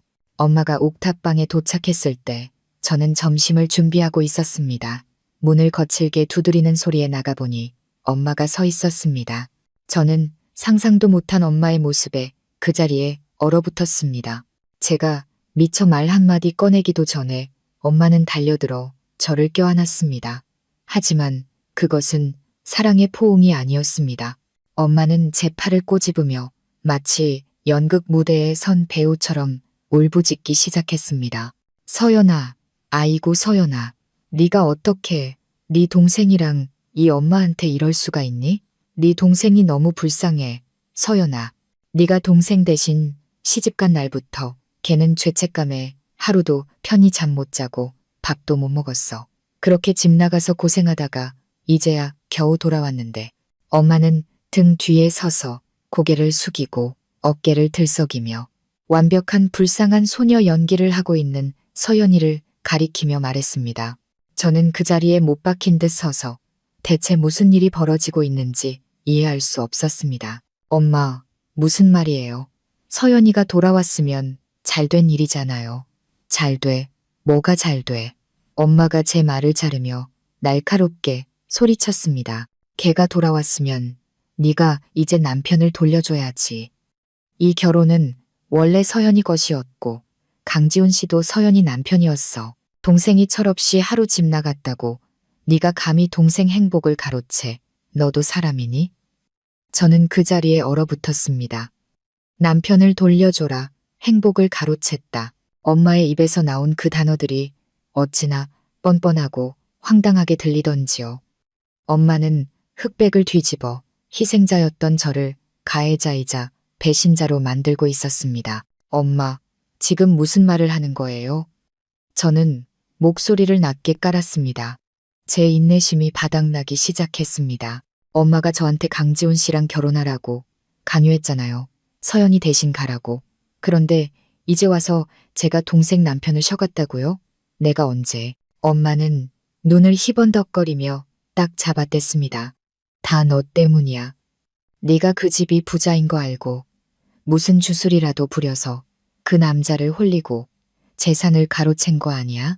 그렇지 않고서야 그렇게 잘난 신랑이 너같이 촌스럽고 못생긴 애랑 결혼할 리가 없잖아. 그때서야 서연이가 고개를 들었습니다. 눈은 붉게 충혈되어 있었지만 그것은 슬픔이 아니라 분노 때문이었습니다. 동생은 제게 다가와 손가락질하며 비난했습니다. 언니, 이제 연기 그만하지? 나 다 알아. 강지훈 씨, 막노동꾼 아니잖아. 재벌이잖아. 언니는 우리 가족을 전부 속이고 내 고통 위에서 혼자 호의호식하고 있었어. 언니, 정말 악랄하다는 생각 안 들어? 아, 그래서였구나. 그들이 돈에 대해 알게 된 것이었습니다. 저는 그들의 서투른 연극을 보며 혐오감을 느꼈습니다. 더 이상 마음이 아프지 않았습니다. 오직 경멸감만이 남았을 뿐이었죠. 두 사람 다 연기 그만해요. 저는 얼음장처럼 차가운 목소리로 말했습니다. 목적이 뭐예요? 빙빙 돌리지 말고 똑바로 말해요. 제가 더 이상 쉽게 속지 않는다는 것을 깨닫자 엄마도 울음을 그쳤습니다. 엄마는 팔짱을 끼고 서서 예전의 거만한 얼굴로 돌아왔습니다. 좋아. 네가 그렇게 나온다면 나도 솔직하게 말해주지. 엄마가 말했습니다. 강지호는 서연이 남편이야. 너는 그냥 대역이었을 뿐이고 이제 서연이가 돌아왔으니 너는 눈치껏 내 남편을 돌려줘야지. 당장 이혼 서류에 도장 찍고 내 짐 싸서 여기서 꺼져. 이 집은 동생 남편이나 셔가는 그런 년은 받아줄 수 없으니까. 저는 제가 들은 말을 믿을 수가 없었습니다. 그들의 뻔뻔함은 인간의 도덕적 한계를 넘어섰습니다. 그들은 돈뿐만 아니라 사람까지 원하고 있었습니다. 희생양으로서의 역할을 다한 저에게 이제 조용히 사라져 모든 것을 금지옥엽 딸에게 넘겨주기를 바라고 있었습니다. 그들은 저를 뭐라고 생각하는 걸까? 유통기한이 지나면 언제든 버릴 수 있는 물건. 분노가 치밀어 올라 제 안에 남아있던 마지막 인내심마저 불태워버렸습니다. 이제 그들에게 보여줄 때가 왔습니다. 지렁이도 밟으면 꿈틀한다는 것을 말입니다. 엄마의 파렴치한 말은 좁은 옥탑방 안에서 격렬한 싸움의 도화선이 되었습니다. 엄마의 응원을 등에 업은 서연이도 더 이상 불쌍한 척 연기하지 않았습니다. 동생은 제게 다가와 제가 어릴 적부터 익히 봐왔던 도전적이고 증오에 찬 눈빛으로 저를 쏘아보았습니다. 들었지? 동생이 턱을 치켜들며 말했습니다. 강지훈 씨는 내 거야. 언니게 아니라 언니는 그냥 대역일 뿐이었어. 이제 연극은 끝났으니까 눈치껏 꺼져주는 게 좋을걸. 저는 실소를 터뜨렸습니다. 쓰디쓴 웃음이었습니다. 남편을 돌려달라니. 서연아, 너 스스로도 우습지 않니? 결혼식 전날 밤에 도망친 것도 너고 그 사람을 가난뱅이 막노동꾼이라고 비난한 것도 너야. 그런데 이제 와서 무슨 낯으로 여기 와서 돌려달라는 거야. 그게 뭐 어때서? 서연이가 목에 핏대를 세우며 소리쳤습니다. 그땐 그 사람이 부자인 줄 몰랐으니까. 알았으면 내가 왜 도망쳤겠어. 언니가 나를 속인 거야. 우리 가족을 전부. 언니는 그 사람이 재벌인 거 알면서도 숨기고 혼자 꿀 빨았잖아. 정말 최악의 언니야. 난 몰랐어. 저는 목소리를 낮게 깔았습니다. 지금까지도 나는 그 사람이 진짜 어떤 사람인지 몰라. 내가 아는 건 그가 좋은 남편이라는 것, 그리고 나를 존중해줬다는 것뿐이야. 내가 평생 이해하지 못할 그런 존중 말이야. 존중? 엄마가 비꼬는 투로 끼어들었습니다. 그렇게 돈 많고 잘생긴 남자가 너같이 촌스럽고 못생긴 애를 존중한다고? 꿈 깨셔. 분명 내가 무슨 부적이나 수상한 약이라도 써서 홀린 거겠지. 너 같은 애가 시골 점쟁이한테 배운 그런 주술 말고 또 뭘 알겠어. 그들의 모욕과 비난은 더러운 폭포수처럼 제 얼굴에 쏟아졌습니다. 그들은 저를 공격하는 것을 넘어 미신과 편견까지 동원해 저를 멸시했습니다. 하지만 오늘의 저는 달랐습니다. 더 이상 울거나 묵묵히 참고만 있지 않았습니다. 저는 그들의 눈을 똑바로 쳐다보았습니다. 차갑고 단호한 눈빛으로 말이죠. 두 분, 할 말 다 했어요? 제가 입을 열었습니다. 제 목소리는 차분했지만 그들을 침묵하게 만드는 무게감이 있었습니다. 다 했으면 이제 제 차례네요. 저는 낡은 천옷장으로 다가가 작은 쇠상자를 꺼냈습니다. 제게 가장 소중한 것들을 보관하는 곳이었죠. 저는 상자를 테이블 위에 놓고 자물쇠를 열었습니다. 안에는 돈이나 금은보화가 아닌 낡은 종이 몇 장이 들어 있었습니다. 제가 서연이 남편을 쉬어갔다고요? 저는 종이 한 장을 집어들었습니다. 이건 혼인신고서예요. 여기에는 제 이름 박서연과 제 남편 강지훈의 이름이 분명히 적혀 있고 법적으로 인정받았죠. 자, 이제 누가 합법적인 아내인지 말해보세요. 그건 그냥 서류일 뿐이잖아. 서연이가 더듬거렸지만 자신감은 이미 한풀 꺾여 있었습니다. 좋아요. 그럼 감정에 대해 이야기해 볼까요? 저는 혼인신고서를 내려놓고 다른 영수증 뭉치를 집어들었습니다. 이건 강지훈 씨가 저를 위해 사준 물건들의 영수증이에요. 고무장갑 한 켤레, 핸드크림 한 통, 아로마 가습기, 그리고 노트북. 비싼 물건들은 아니지만 이건 관심이에요. 네가 평생 어떤 남자에게서도 받아보지 못할 그런 관심.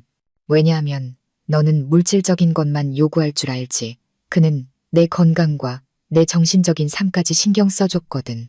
저는 서연이를 치근한 눈빛으로 바라보았습니다. 내 말대로 그는 부자일지도 모르지. 하지만 그의 부유함은 저 20억 원에 있는 게 아니야. 그의 부유함은 그의 인격, 그의 친절함, 그리고 세상 모든 사람에게 외면당한 한 여자를 대하는 그의 방식에 있어. 너는 그걸 이해할 수 있겠니? 서연이는 말문이 막힌 채 얼굴이 불그락푸르락해졌습니다. 딸이 밀리는 것을 본 엄마가 나섰습니다. 어디서 건방지게 가르치려 들어. 나는 그놈이 좋은 놈인지 나쁜 놈인지 관심 없어. 내가 아는 건 내가 이혼하고 강지훈을 서연이한테 돌려줘야 한다는 것뿐이야. 그러지 않으면 이 옥탑방 동네 사람들 다 들으라고 네가 동생 남편 셔간년이라고 소리 지를 거야. 마음대로 하세요. 저는 도전적으로 말했습니다. 그때 사람들이 누구를 보고 비웃을지 한번 보자고요. 억지로 시집온 언니를 비웃을지 아니면 탐욕스러운 엄마와 결혼식 전날 밤에 남편을 버렸다가 그가 부자인 걸 알고 다시 돌아와 뻔뻔하게 돌려달라고 하는 동생을 비웃을지요. 저희의 언쟁은 점점 격해졌고 옥탑방 이웃들의 관심을 끌기 시작했습니다. 몇몇 사람들이 문 밖에서 기웃거리며 엿듣기 시작했죠. 구경꾼이 생긴 것을 본 엄마와 서연이는 더욱 신이 나서 연기했습니다. 그들은 울고불고 생떼를 쓰며 제가 불효녀고 가족을 속였다고 소리쳤습니다. 제 작은 옥탑방은 순식간에 비극적인 코미디 무대가 되었습니다. 저는 지치고 진저리가 났습니다. 더 이상 그들과 실랑이 하고 싶지 않았습니다. 모든 것을 끝내고 싶었죠. 제 집에서 당장 나가주세요. 저는 목소리를 낮게 깔았습니다. 그러지 않으면 경찰 부를 거예요. 네가 감히. 엄마가 소리쳤습니다. 널 낳아준 엄마를 경찰에 신고하겠다고? 바로 그때 혼란이 극에 달했을 때 낮고 힘있는 목소리가 문 쪽에서 울려 퍼지며 모든 소음을 잠재웠습니다. 여기서 무슨 일입니까? 우리 모두는 문 쪽을 돌아보았습니다. 옥탑방 문은 어느새 열려 있었고 그곳에는 작업복 차림의 강지훈 씨가 아닌 다른 사람이 서 있었습니다. 그는 완벽하게 재단된 세련된 검은색 정장을 입고 있었고 그 모습은 그의 훤칠하고 다부진 체격을 더욱 돋보이게 했습니다. 머리는 깔끔하게 손질되어 있었고 얼굴은 깨끗하고 남자다웠습니다. 그는 완전히 다른 사람처럼 보였습니다. 그의 등 뒤에는 검은 양복을 입은 건장한 남자 2명이 차가운 표정으로 서 있었고 조금 떨어진 골목어귀에는 번쩍이는 검은색 벤츠 한 대가 주차되어 있었습니다. 그의 갑작스럽고 위압적인 등장은 저를 포함한 모든 사람을 그 자리에 얼어붙게 만들었습니다. 숨막히는 침묵이 좁은 옥탑방을 가득 메웠습니다. 불과 몇 초 전까지만 해도 울고불고 소리치던 엄마와 서연이는 이제 입을 떡 벌리고 눈을 동그랗게 뜬 채 문 앞에 서 있는 남자를 멍하니 쳐다볼 뿐이었습니다.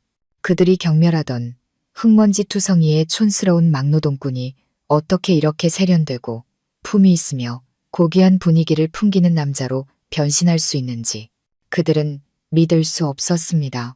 그들은 마치 환영이라도 본 것처럼 눈을 비비고 또 비볐습니다. 저 역시 그들 못지않게 놀랐습니다. 그의 정체가 평범하지 않을 것이라고 어렴풋이 짐작은 했지만 막상 그의 변신을 눈앞에서 보니 충격에 휩싸이지 않을 수 없었죠. 그는 문틀에 기대선 채 여유롭고 자신감 있는 태도로 서 있었습니다. 그 모습은 이 허름하고 지저분한 공간과는 전혀 어울리지 않았죠. 그의 눈빛은 더 이상 평소처럼 차갑거나 서먹하지 않았습니다. 그는 저를 보았습니다. 아주 짧은 순간이었지만 그 눈빛 속에서 저는 걱정과 미안함을 읽을 수 있었습니다. 그리고 그는 칼날처럼 날카로운 시선을 엄마와 서연이에게로 돌렸습니다. 두 분이 저를 찾고 계시다고 들었습니다만 그가 입을 열었습니다.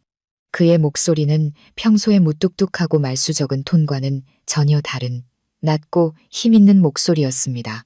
엄마가 가장 먼저 정신을 차렸습니다. 강지훈의 부유한 겉모습에 대한 탐욕과 눈부심이 모든 두려움을 압도했습니다. 엄마는 재빨리 태도를 바꾸어 아첨하는 미소를 지으며 그에게 다가갔습니다. 어머, 강서방 왔는가? 세상에, 오늘따라 왜 이렇게 멋지고 늠름해. 엄마가 못 알아볼 뻔했네. 엄마는 말하면서도 그의 손목에 찬 명품 시계와 비싸 보이는 정장을 힐끔거렸습니다. 강지훈은 대답하지 않았습니다. 그를 엄마라고 부를 생각도 없어 보였죠. 그는 그저 눈썹을 치켜 올렸을 뿐 눈빛은 여전히 얼음장처럼 차가웠습니다. 누구시죠?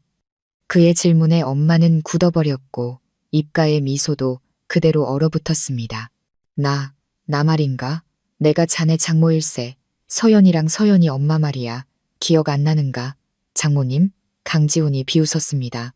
그 미소에는 조롱이 가득했습니다.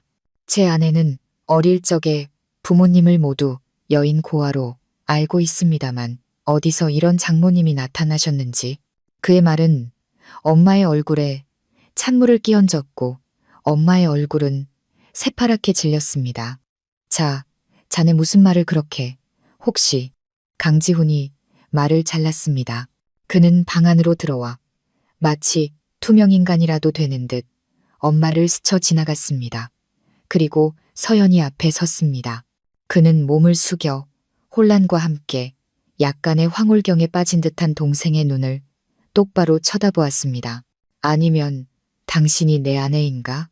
결혼식 전날 밤에 도망친 신부 박서연 씨. 서연이는 자신의 이름이 불리고 잘생기고 부유한 남자가 바로 눈앞에 있다는 사실에 모든 것을 잊어버린 듯 했습니다. 동생은 재빨리 고개를 끄덕이며 다시 불쌍한 연기를 시작했습니다. 네, 맞아요. 제가 서연이에요. 지훈 씨, 드디어 저를 알아보셨네요. 정말 죄송해요. 그날 도망친 거요. 제가 철이 없어서 그랬어요. 저 언니가 저를 속였어요. 동생은 저를 손가락으로 가리켰습니다. 언니가 지훈 씨가 가난하다고 거짓말해서 제가 무서워서 도망친 거예요. 저 용서해 주시면 안 돼요? 우리 다시 시작하면 안 될까요? 동생은 애교 섞인 목소리로 평소 남자들을 유혹할 때 쓰던 가련하고 연약한 모습을 연출하려 애썼습니다. 하지만 동생은 상대를 잘못 골랐습니다. 그녀 앞에는 쉽게 속아 넘어가는 어수룩한 남자가 아니었습니다. 강지호는 동생을 한참 쳐다보더니 갑자기 웃음을 터뜨렸습니다. 크고 호탕한 웃음이었지만 듣는 사람의 등골을 서늘하게 만드는 웃음이었습니다. 다시 시작하자고. 당신이 누군데 나한테 그런 말을 할 자격이 있다고 생각하지. 그는 몸을 바로 세웠습니다. 목소리는 갑자기 강철처럼 단단해졌습니다. 물질에 눈이 멀어 약혼자를 헌신짝처럼 버린 여자가 감히 무슨 낯으로 여기 와서 그런 요구를 하는 거지? 내가 예쁜 여자만 보면 눈이 멀어서 아무것도 분간 못하는 그런 바보 같은 남자로 보이나? 그는 저를 한 번, 그리고 서연이를 한 번 쳐다보았습니다. 경멸이 가득한 비교의 눈빛이었습니다. 그래, 당신이 내 아내보다 예쁘겠지. 피부도 더 하얗고 몸매도 더 좋을 거야. 하지만 그는 잠시 말을 멈췄다가 서연이를 완전히 무너뜨리는 한마디를 던졌습니다. 당신 인격은 내 아내 손톱의 때만도 못해. 그 말을 끝으로 그는 더 이상 엄마와 동생을 쳐다보지도 않았습니다. 그는 이 모든 충격적인 상황에 얼어붙어 있는 제게로 다가왔습니다. 그는 제 굳은 살 박인 손을 부드럽게 잡더니 입술로 가져가 가볍지만 진심 어린 존경이 담긴 입맞춤을 했습니다. 미안해요, 서연 씨. 이런 일을 겪게 해서 내가 좀 더 일찍 나타났어야 했는데 그의 행동, 그의 말은 모든 것을 공식적으로 확정지었습니다. 그것은 제가 수년간 갈망해왔던 인정이자 보호였습니다. 제 눈에서 갑자기 눈물이 터져 나왔습니다. 하지만 이번에는 감동과 해방의 눈물이었습니다. 엄마와 서연이는 그 자리에 얼어붙어 있었습니다. 그들은 졌습니다. 처참하게 졌습니다. 그들의 모든 계략과 시나리오는 강지훈의 너무나도 갑작스럽고 압도적인 등장 앞에 완전히 무너져 내렸습니다.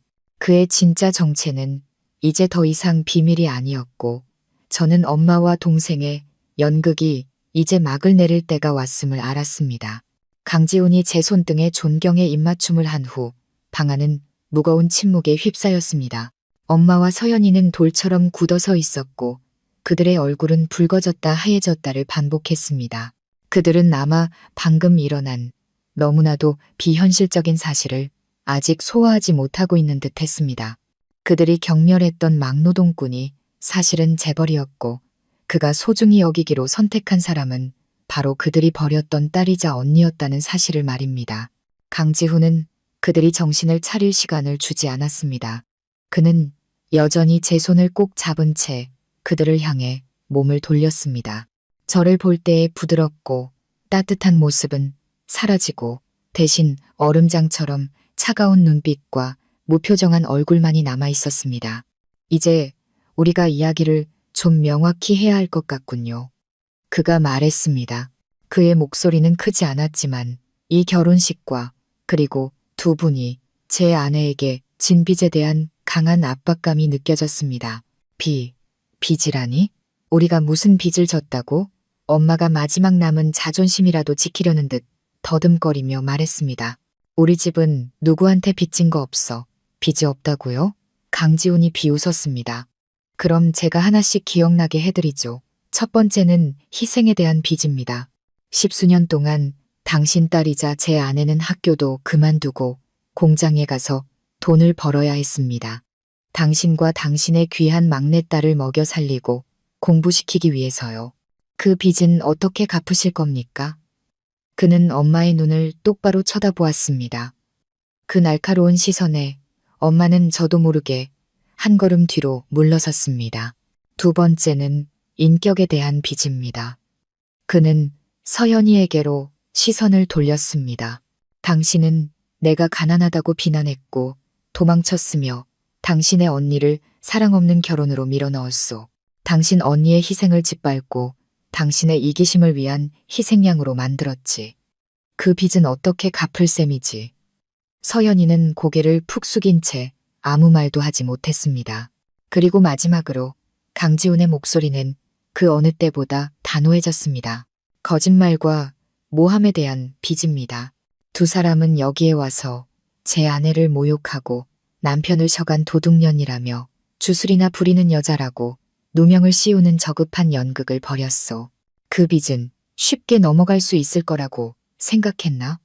그는 양복 안주머니에서 최신형 스마트폰을 꺼내 몇 번 누르더니 화면을 그들 앞에 내밀었습니다. 화면에는 그들이 처음 도착했을 때부터의 모든 대화가 녹화된 영상이 재생되고 있었습니다. 그들의 모든 욕설과 모함이 선명하게 녹음되어 있었죠. 며칠 전에 여기에 미리 카메라를 설치해뒀습니다. 그가 얼음처럼 차가운 목소리로 말했습니다. 두 사람이 언젠가는 찾아올 거라고 생각했으니까. 이 영상과 저 밖에 있는 이웃들의 증언까지 합하면 두 사람을 명예훼손죄로 고소하기에 충분할 것 같군요. 고소라는 말에 엄마와 서연이는 온몸을 부들부들 떨었습니다. 그들이 무식하고 막무가내일지는 몰라도 법이 무섭다는 것은 알고 있었습니다. 특히 상대가 강지훈처럼 돈과 권력을 가진 사람일 때는 더더욱 그랬죠. 저기, 강서방.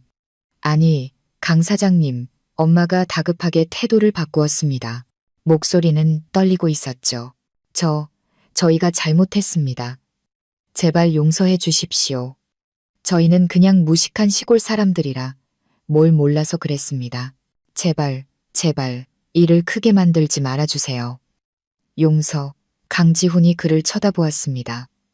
눈빛에는 일말의 동정심도 없었습니다. 당신이 내 아내를 모욕하고 아내의 어머니를 욕되게 할 때 그 두 글자를 생각해 본 적 있소. 당신 딸을 억지로 시집 보낼 때 그 아이의 심정을 생각해 본 적 있냔 말이오. 그런데 이제 와서 나한테 용서해 달라고? 당신한테 그럴 자격이 있나? 그는 문 앞에 서 있는 경호원에게 손짓했습니다. 이 두 분 밖으로 모시게. 그리고 이 건물 관리인에게 앞으로 이분들이 여기에 얼씬도 못하게 하라고 전해. 다시 한번 나타나면 즉시 경찰에 신고하라고 하고 경호원들이 즉시 안으로 들어와 단호하지만 정중한 태도로 그들을 밖으로 안내했습니다. 엄마와 서연이는 더 이상 어쩔 수 없다는 것을 깨달았습니다. 그들은 처음 왔을 때의 기세등등한 모습과는 정반대로 처량한 모습으로 힘없이 발걸음을 옮겼습니다. 문을 나서기 전 서연이는 저를 돌아보았습니다. 그 눈빛에는 더 이상 도전적인 기색은 없었습니다. 오직 질투와 뒤늦은 후회만이 가득했죠. 옥탑방 문이 닫히고 원래의 고요함이 돌아오자 저는 온몸에 힘이 빠지는 것을 느꼈습니다. 저는 의자에 주저앉았습니다. 마치 생사를 넘나드는 전쟁이라도 치른 기분이었습니다. 강지훈 씨가 제 옆으로 다가왔습니다. 그는 아무 말 없이 제게 따뜻한 물 한 잔을 따라주었습니다. 저는 고개를 들어 그를 바라보았습니다. 마음속은 여전히 수만 가지 생각으로 복잡했습니다. 당신 대체 누구세요? 제가 입을 열었습니다. 지난 몇 달간 마음속에 품어왔던 질문이었습니다. 강지훈은 한숨을 쉬었습니다. 그는 맞은편 의자에 앉았고 저를 보는 그의 눈빛은 부드럽고 미안함으로 가득했습니다. 서연 씨, 미안해요. 진작 사실대로 말했어야 했는데. 그리고 그는 이야기하기 시작했습니다. 그는 제게 20억 원이라는 돈보다도 더 놀라운 진실을, 저의 모든 편견과 상처를 한 방에 날려버리는 충격적인 이야기를 들려주었습니다. 강지훈 씨는 제 맞은편, 그가 직접 수리했던 작은 옥탑방 의자에 앉아 있었습니다. 공간은 제 심장 소리가 들릴 만큼 고요했습니다. 그는 더 이상 거만한 재벌 2세도 무뚝뚝한 막노동꾼도 아니었습니다. 제 앞에는 사연 깊은 눈을 한 남자가 앉아 있었습니다. 밝혀져야 할 이야기와 진실을 품은 남자. 그는 더 이상 낯설지 않은 깊은 부드러움과 미안함이 담긴 눈빛으로 저를 바라보았습니다. 제 본명은 강지훈, 맞습니다. 그가 입을 열었습니다. 그의 낮고 따뜻한 목소리에는 그가 감춰왔던 시간의 무게가 실려 있었습니다. 저는 흥신건설그룹 강 회장의 외아들입니다. 아마 경제뉴스에서 한 번쯤 들어보셨을 이름일 겁니다. 저는 조용히 고개를 끄덕였습니다. 모를 리가 없었죠. 흥신건설은 국내 굴지의 부동산 재벌이었습니다. 하지만 그 사실은 제 머릿속의 의문만을 더욱 키울 뿐이었습니다. 그럼 왜 막노동꾼 행세를 하신 거예요? 그리고 왜 저였죠? 제 목소리에는 숨길 수 없는 혼란이 묻어났습니다. 지훈 씨는 깊은 한숨을 내쉬었습니다. 마치 오랫동안 그를 짓눌러 왔던 무거운 짐을 내려놓으려는 듯했습니다. 제 세상에 너무 지쳐서였습니다. 서연 씨, 제가 살던 세상은 모든 것이 상업적 가치로 환산되는 곳이었어요. 사랑과 결혼조차도요. 사람들은 진심으로 끌려서 만나는 게 아니라 계약서와 가문의 결합을 위해 만났죠. 저에게는 아주 어릴 때부터 집안 어른들이 정해준 약혼녀가 있었습니다. 그녀는 명문가의 딸이었고 아름답고 능력 있는 모든 사람의 눈에 완벽한 여자였죠. 하지만 그녀의 눈에 저는 단 한 번도 강지훈이라는 사람이 아니었습니다. 저는 그저 흥신건설의 유일한 후계자일 뿐이었죠. 그녀는 제 지위와 권력, 그리고 제가 물려받을 막대한 재산을 사랑했지 제 자신을 사랑한 게 아니었습니다. 그는 잠시 말을 멈추고 창밖 먼 곳을 바라보았습니다. 마치 숨막히는 과거를 돌아보는 듯했죠. 저는 받아들이려 노력했습니다. 그것이 제 운명이자 제가 짊어져야 할 책임이라고 믿으려 했죠. 하지만 시간이 지날수록 저는 잘 짜인 연극 무대 위의 인형이 된 것만 같았습니다. 저는 뭔가 더 진짜인 것, 더 진실된 것을 갈망했습니다. 제 진짜 모습을 봐줄 수 있는 여자, 제가 가진 것 하나 없는 가난한 사람일 때조차도 저를 사랑해줄 수 있는 그런 여자를 찾고 싶었습니다. 그래서 제 인생에서 가장 미친 짓을 저질렀습니다. 도망쳤죠. 도망쳤다고요? 저는 놀라서 되물었습니다. 그와 같은 사람이 그런 행동을 했다는 것이 상상되지 않았습니다. 네, 도망쳤습니다. 그는 저를 돌아보았습니다. 그의 눈빛에는 반항적인 기운이 서려 있었습니다. 저는 완벽한 시나리오를 짰습니다. 가족에게는 스위스에서 단기 경영 연수를 받는다고 거짓말을 했죠. 하지만 실제로는 우리 회사 소유의 외딴 공사 현장으로 가서 가짜 이름으로 건설 노동자 일을 시작했습니다. 저는 평범한 사람의 삶을 살아보고 싶었습니다. 제 손으로 땀 흘려 돈을 버는 고단함을 직접 느껴보고 싶었죠. 그리고 가장 중요했던 건 물질에 더럽혀지지 않은 진짜 사랑을 찾고 싶었습니다. 그리고 그때 운명처럼 김 여사가 나타났습니다. 그가 말을 이었습니다. 그 아주머니는 미혼 청년들을 찾아 중매를 서기 위해 공사 현장에 왔었죠. 처음 당신 가족과 서연이라는 예쁜 막내딸에 대해 들었을 때는 별 관심이 없었습니다. 하지만 제 귀를 사로잡은 건 그녀의 언니에 대한 이야기였습니다. 언니가 가족을 위해 일찍 학교를 그만두고 공장에 가서 동생 학비를 대준다는 이야기였죠. 조용하고 부당한 희생. 그런 여자에 대한 이야기는 제 마음의 호기심과 묘한 감탄을 불러일으켰습니다. 그리고 대담한 생각이 떠올랐죠. 그는 저를 바라보았습니다. 그의 눈빛에는 이제 오직 진심만이 담겨 있었습니다. 저는 하나의 시험을 해보기로 결심했습니다. 김 여사를 통해 서연 씨에게 중매를 넣었죠. 일부러 제가 가난한 막노동꾼이라고 말하면서 극적인 효과를 더하기 위해 제가 모아두었던 돈으로 거액의 예단비를 제안했습니다. 저는 물질을 탐하는 것으로 묘사된 한 여자가 과연 돈 때문에 가난한 남편에게 자신의 미모를 팔 것인지 보고 싶었습니다. 그리고 한 자식을 희생시키는데 익숙한 가족이 돈의 유혹 앞에서 어떻게 반응할지도 보고 싶었죠. 결혼식 전날 밤에 보냈던 가장 남루하고 초라한 모습의 제 사진이 바로 그 시험의 결정타였습니다. 이제야 제 마음속의 모든 매듭이 풀렸습니다. 이 대리 결혼은 처음부터 복잡한 연극이었고 우리 모두는 그 안에서 원치 않는 배우 역할을 하고 있었던 것이었습니다. 그럼 신부가 제가 아니라 서연이가 아니라는 걸 알았을 때 무슨 생각을 하셨어요? 저는 그의 대답이 두려워 떨리는 목소리로 물었습니다. 지훈 씨는 제 굳은 살 박인 손, 그가 거짓말을 못한다고 했던 그 손을 잡고 부드럽게 힘을 주었습니다. 처음에는 정말 화가 나고 실망했습니다. 제대로 사기를 당했다고 생각했죠. 당신 가족이 불량품을 넘겨 나를 속였다고 생각했습니다. 그래서 첫날 밤에 모든 것을 폭로하고 이 연극을 즉시 끝내버릴 작정이었습니다. 하지만 제가 당신의 면사포를 걷어올리고 당신을 보았을 때 제 안에 모든 분노가 눈 녹듯이 사라졌습니다. 그는 다른 손을 들어 제 뺨을 부드럽게 어루만졌습니다. 저는 당신의 눈을 보았습니다. 서연 씨. 피곤하고 슬픔에 젖어 있었지만 맑고 자존심으로 가득 찬 눈이었어요. Then 저는 당신의 굳은 살 박인 손을 보았습니다. 고된 노동의 세월을 증명하는 손이었죠. 저는 당신이 사기꾼이 아니라는 것을 깨달았습니다. 당신 역시 가장 사랑하는 가족에게 내몰린 또 다른 희생양이라는 것을요.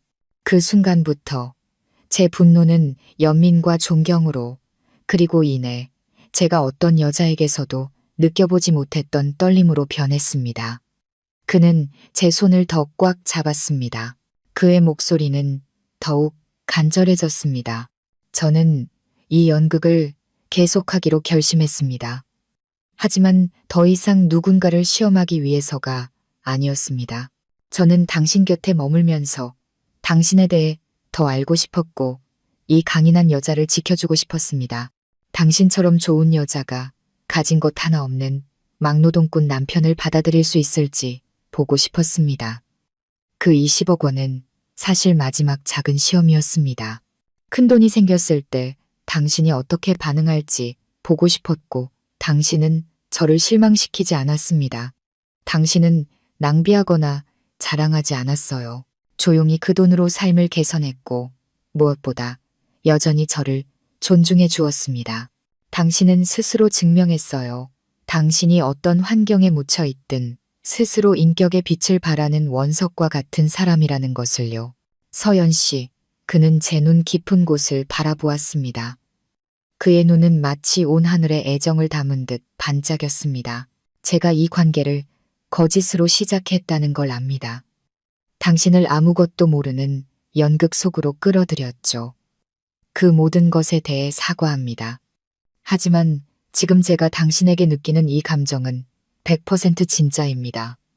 저는 진심으로 당신을 사랑하게 됐습니다. 당신의 착한 마음, 당신의 희생, 그리고 당신의 강인함을 사랑합니다. 저에게 기회를 주시겠어요? 우리가 진실되게 더 이상 어떤 거짓도 없이 다시 시작할 기회를요. 당신의 남편이 되게 해주세요. 진짜 남편 말입니다. 제 남은 인생을 바쳐 당신의 상처를 보듬고 당신을 사랑하고 지켜줄 남편이요. 그렇게 해주시겠어요? 그의 진심 어린 고백. 갑작스럽지만 너무나도 뜨겁고 간절한 사랑 고백에 저는 완전히 무너져 내렸습니다. 수년간 제 심장 주위에 쌓아 올렸던 얼음 벽이 녹아내렸습니다. 눈물이 다시 흘러내렸습니다. 이번에는 서름의 눈물이 아니라 감동과 감히 꿈꿔본 적 없는 행복의 눈물이었습니다. 그 모든 쓰라림과 부당함 끝에 마침내 제 진짜 모습을 봐주고 저를 조건 없이 소중히 여기고 사랑해주는 남자가 나타난 것이었습니다. 제 앞에 내밀어진 이 손을 저는 잡아도 되는 걸까요? 제가 이렇게 완전한 행복을 누릴 자격이 있는 걸까요? 지훈 씨의 진심 어린 고백에 저는 말로 대답하는 대신 조용히 고개를 끄덕였습니다. 행복의 눈물이 뺨을 타고 하염없이 흘러내렸습니다. 그는 저를 품에 꼭 껴안았습니다. 제가 겪어온 모든 외롭고 차가웠던 세월을 보상해 주려는 듯 아주 따뜻하고 힘있는 포옹이었습니다. 우리는 한참 동안 그렇게 서로를 안고 있었습니다. 더 이상의 말은 필요 없었고 두 심장이 하나의 박자로 뛰는 것을 느낄 뿐이었습니다. 저는 이 순간부터 제 인생의 새로운 장, 빛과 희망으로 가득 찬 장이 진정으로 시작되었음을 알았습니다. 우리는 서둘러 그 옥탑방을 떠나지 않았습니다. 비록 허름했지만 그곳은 우리 사랑의 시작을 지켜본 곳이었고 서로의 진정한 모습을 발견한 곳이었습니다. 우리는 그곳에서 얼마간 더 머물렀습니다. 하지만 삶은 완전히 달라졌습니다. 더 이상 서먹한 침묵 대신 웃음소리와 끝없는 대화, 그리고 달콤한 관심과 보살핌이 그 자리를 채웠습니다. 지훈 씨는 더 이상 막노동꾼 행세를 하지 않았습니다. 그는 그룹의 경영 일선에 복귀했지만 매일 저녁이면 우리의 작은 옥탑방으로 돌아와 함께 소박한 저녁을 짓고 하루 동안의 이야기를 나누었습니다. 그는 더 이상 모든 것을 누리기만 하는 재벌 2세가 아니었습니다. 그는 가족을 위하는 남자, 진정한 남편이 되어 있었습니다.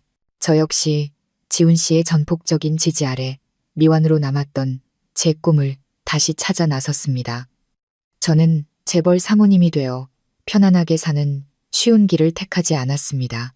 제 자신의 힘으로 당당히 서고 싶었습니다. 저는 명문대학교 경영학과에 지원했고 당당히 합격했습니다. 제 지식으로 저만의 커리어를 쌓고 싶었죠. 낮에는 강의실에서 열심히 공부하는 학생으로, 밤에는 우리의 작은 보금자리를 가꾸는 아내로 살았습니다. 지훈 씨는 언제나 제 곁에서 저를 격려해 주었습니다.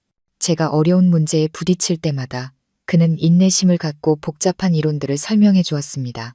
그는 남편일 뿐만 아니라 제게는 가장 든든한 스승이자 믿음직한 동반자였습니다. 제 가족에 대해서는 그날의 충격 이후로 더 이상 저를 괴롭히지 않았습니다. 지훈 씨의 진짜 신분과 그의 단호한 태도가 그들을 침묵하게 만든 것이죠. 엄마는 시골에 있는 선산의 일부를 팔아 지훈 씨의 요구대로 1억 원을 겨우 마련해 돌려주었습니다. 그는 그것이 돈이 아니라 거짓과 탐욕에 대한 대가라고 말했습니다. 서연이는 큰 충격을 받은 후 많이 변했습니다. 더 이상 도도하고 거만하지 않고 말수가 적어졌습니다. 듣기로는 집 근처 공단에 취직해서 일하고 있다고 했습니다. 아마 그 값비싼 교훈이 한 사람의 가치는 외모나 물질적인 것이 아니라 인격과 노력에 있다는 것을 깨닫게 해준 모양입니다. 가끔 엄마에게서 전화가 왔습니다. 목소리에는 어색함과 미안함이 묻어났죠. 저는 더 이상 엄마를 원망하지 않았습니다. 과거는 과거일 뿐이었고 저는 용서하기로 했습니다. 그들을 위해서가 아니라 제 마음의 평화를 위해서였습니다. 1년 후 우리의 기막힌 대리, 결혼 기념일 바로 그날 지훈 씨는 제게 인생 최대의 증시를 선물했습니다. 그는 비밀리에 진짜 결혼식, 우리 둘만의 꿈 같은 결혼식을 준비했던 것입니다. 수천 명의 하객을 부른 화려한 파티가 아니었습니다. 도시 전체가 내려다 보이는 아름다운 언덕 위에서 열린 따뜻하고 소박한 결혼식이었습니다. 하객은 아들의 이야기를 듣고 저를 진심으로 환영해 주신 지훈 씨의 부모님과 우리 둘의 가장 친한 친구들 뿐이었습니다. 그날 저는 다시 한번 새하얀 웨딩드레스를 입었습니다. 하지만 이번에는 눈물과 서름의 무게가 아닌 날아갈 듯 가볍고 반짝이는 행복만이 가득했습니다.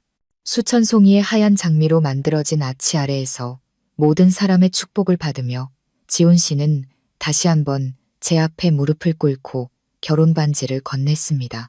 이번에는 시험이 아닌 진심에서 우러나온 약속이었습니다. 서연아, 그의 목소리는 감정에 벅차 떨리고 있었습니다. 1년 전 오늘 나는 운명처럼 당신을 만났어. 내 삶에 들어와 줘서 진정한 사랑이 무엇인지 가르쳐줘서 고마워. 가진 것 하나 없는 막노동꾼을 받아줘서 고마워. 그리고 다시 한번, 그리고 영원히 내 아내가 되어주겠다고 약속해줘서 고마워.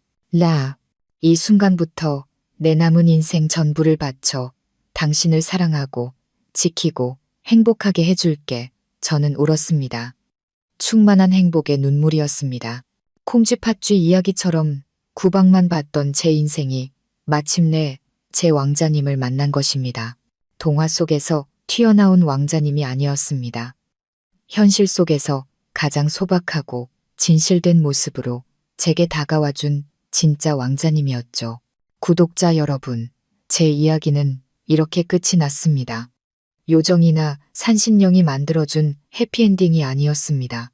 저 자신이 선량함과 꿋꿋함, 그리고 포기하지 않는 용기로 스스로 쟁취해낸 결말이었습니다. 이 이야기는 당신의 출발점이 아무리 초라하더라도, 아무리 많은 부당함과 쓰라림을 겪더라도 결코 자신의 인격과 선한 마음을 잃지 않는다면 언젠가는 가장 예상치 못한 방식으로 행복이 반드시 당신의 문을 두드릴 것이라는 증거입니다. 여유로운 노후, 구독자 여러분, 서연 씨의 인생 이야기의 마지막 장까지 함께 해주셔서 감사합니다. 마치 한 편의 영화처럼 우리를 안타까움과 분노, 그리고 마침내 벅찬 행복의 감정 속으로 이끌었던 이야기였습니다.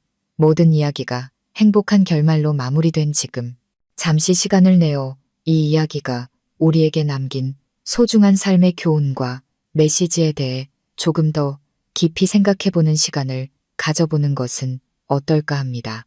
이것은 단순히 신데렐라와 왕자님의 동화 같은 사랑 이야기가 아닙니다. 더 깊이 들여다보면 이것은 인격이라는 변치 않는 가치, 선한 마음이 가진 헤아릴 수 없는 힘에 대한 감동적인 이야기이며 진심에서 우러나온 것은 결국 행복의 열매를 맺는다는 삶의 불변의 법칙에 대한 생생한 증거이기도 합니다. 서연 씨의 이야기에서 가장 아름답고 핵심적인 교훈은 바로 선량함과 착한 마음이 가진 흔들리지 않는 가치입니다. 때때로 우리가 물질적인 것과 피상적인 가치의 소용돌이에 휩쓸리기 쉬운 현대 사회에서 서연이라는 인물은 우리에게 잊혀진 핵심 가치를 일깨워주는 맑고 시원한 시냇물과도 같습니다. 그녀는 처음부터 거의 절대적인 희생정신을 보여주었습니다. 부당한 대우를 받고 친어머니와 동생에게 도구이자 무급 가정부 취급을 받으면서도 그녀는 단 한 번도 원망하거나 복수할 생각을 품지 않았습니다. 자신의 학업의 꿈을 희생하고 타지에서 고되게 일하며 한 푼 두 푼 모아 동생의 학비를 댔습니다. 그 희생은 나약함이나 어리석음에서 나온 것이 아니라 아버지의 부재 속에서 한 집안의 딸이자 언니로서 잠재의식 깊이 새겨진 책임감과 사랑에서 비롯된 것이었습니다. 가장 황당하고 굴욕적인 상황, 즉 동생 대신 웨딩드레스를 입고 막노동꾼이라 생각했던 남자와 사랑 없는 결혼을 해야 했을 때조차 그녀는 반항하거나 모든 것을 망치려 하지 않았습니다. 그저 묵묵히 받아들이고 명목상이 남아 아내로서의 본분을 다하려 노력했죠. 바로 그 순수한 선량함이 비록 고되고 초라한 외모 아래 가려져 있었지만 지훈의 마음을 사로잡은 가장 눈부신 빛이었습니다. 어릴 적부터 부유하게 자라 계산적이고 가식적인 관계에 질려있던 재벌 2세는 그녀에게서 자신이 가장 갈망했던 것, 바로 어떤 조건도 없는 진심을 발견했습니다. 그는 환경이라는 껍데기를 꿰뚫고 그 안에 숨겨져 있던 귀한 보석을 알아본 것입니다. 이 이야기는 한 사람의 진정한 아름다움은 화려한 외모나 대단한 집안, 비싼 옷에 있는 것이 아니라 영혼과 인격의 아름다움에 있다는 것을 힘주어 말해줍니다. 선량함이 당장 우리에게 부와 권력을 가져다 주지는 않을지도 모릅니다. 심지어 계산적인 사회에서는 착한 마음 때문에 손해를 보거나 이용당할 수도 있습니다. 서연 씨가 겪었던 것처럼 말이죠. 하지만 장기적으로 볼 때 그것이야말로 가장 소중한 자산이며 행복과 평화를 쌓아 올리는 가장 단단한 기반이 됩니다. 그것은 돈이나 권력으로는 결코 살 수 없는 문, 즉 존중과 진정한 사랑의 문을 열 수 있는 만능 열쇠입니다. 그러니 구독자 여러분, 부디 선하게 살아가십시오. 따뜻한 마음을 잃지 마시고 조건 없이 당신의 선의를 베푸십시오. 인과응보의 법칙은 결코 틀리지 않기 때문입니다. 오늘 당신이 뿌린 친절의 씨앗이 비록 역경이라는 돌멩이에 덮여 있을지라도 언젠가는 반드시 싹을 틔우고 꽃을 피워 가장 달콤하고 예상치 못한 방식으로 당신에게 돌아올 것입니다. 서연 씨가 그랬던 것처럼 말입니다. 선함의 가치에서 우리는 또 다른 깊은 교훈, 즉 오늘날 우리 사회에 절실히 필요한 겉모습만으로 사람을 판단하지 말라는 교훈을 얻게 됩니다. 우리 사회는 보이지 않는 방식으로 종종 가혹한 편견을 가지고 있습니다. 우리는 화려한 외모, 좋은 차, 명품 옷을 입은 사람을 쉽게 선망하고 남루한 차림으로 육체 노동을 하는 가난한 사람을 쉽게 무시하고 판단하는 경향이 있습니다. 서연 씨의 엄마와 동생이 바로 그 편견의 가장 명확하고 슬픈 예시입니다. 그들은 서울, 건설업, 고액의 예단비라는 껍데기에 눈이 멀어 정체도 모르는 인연을 덥석 받아들였습니다.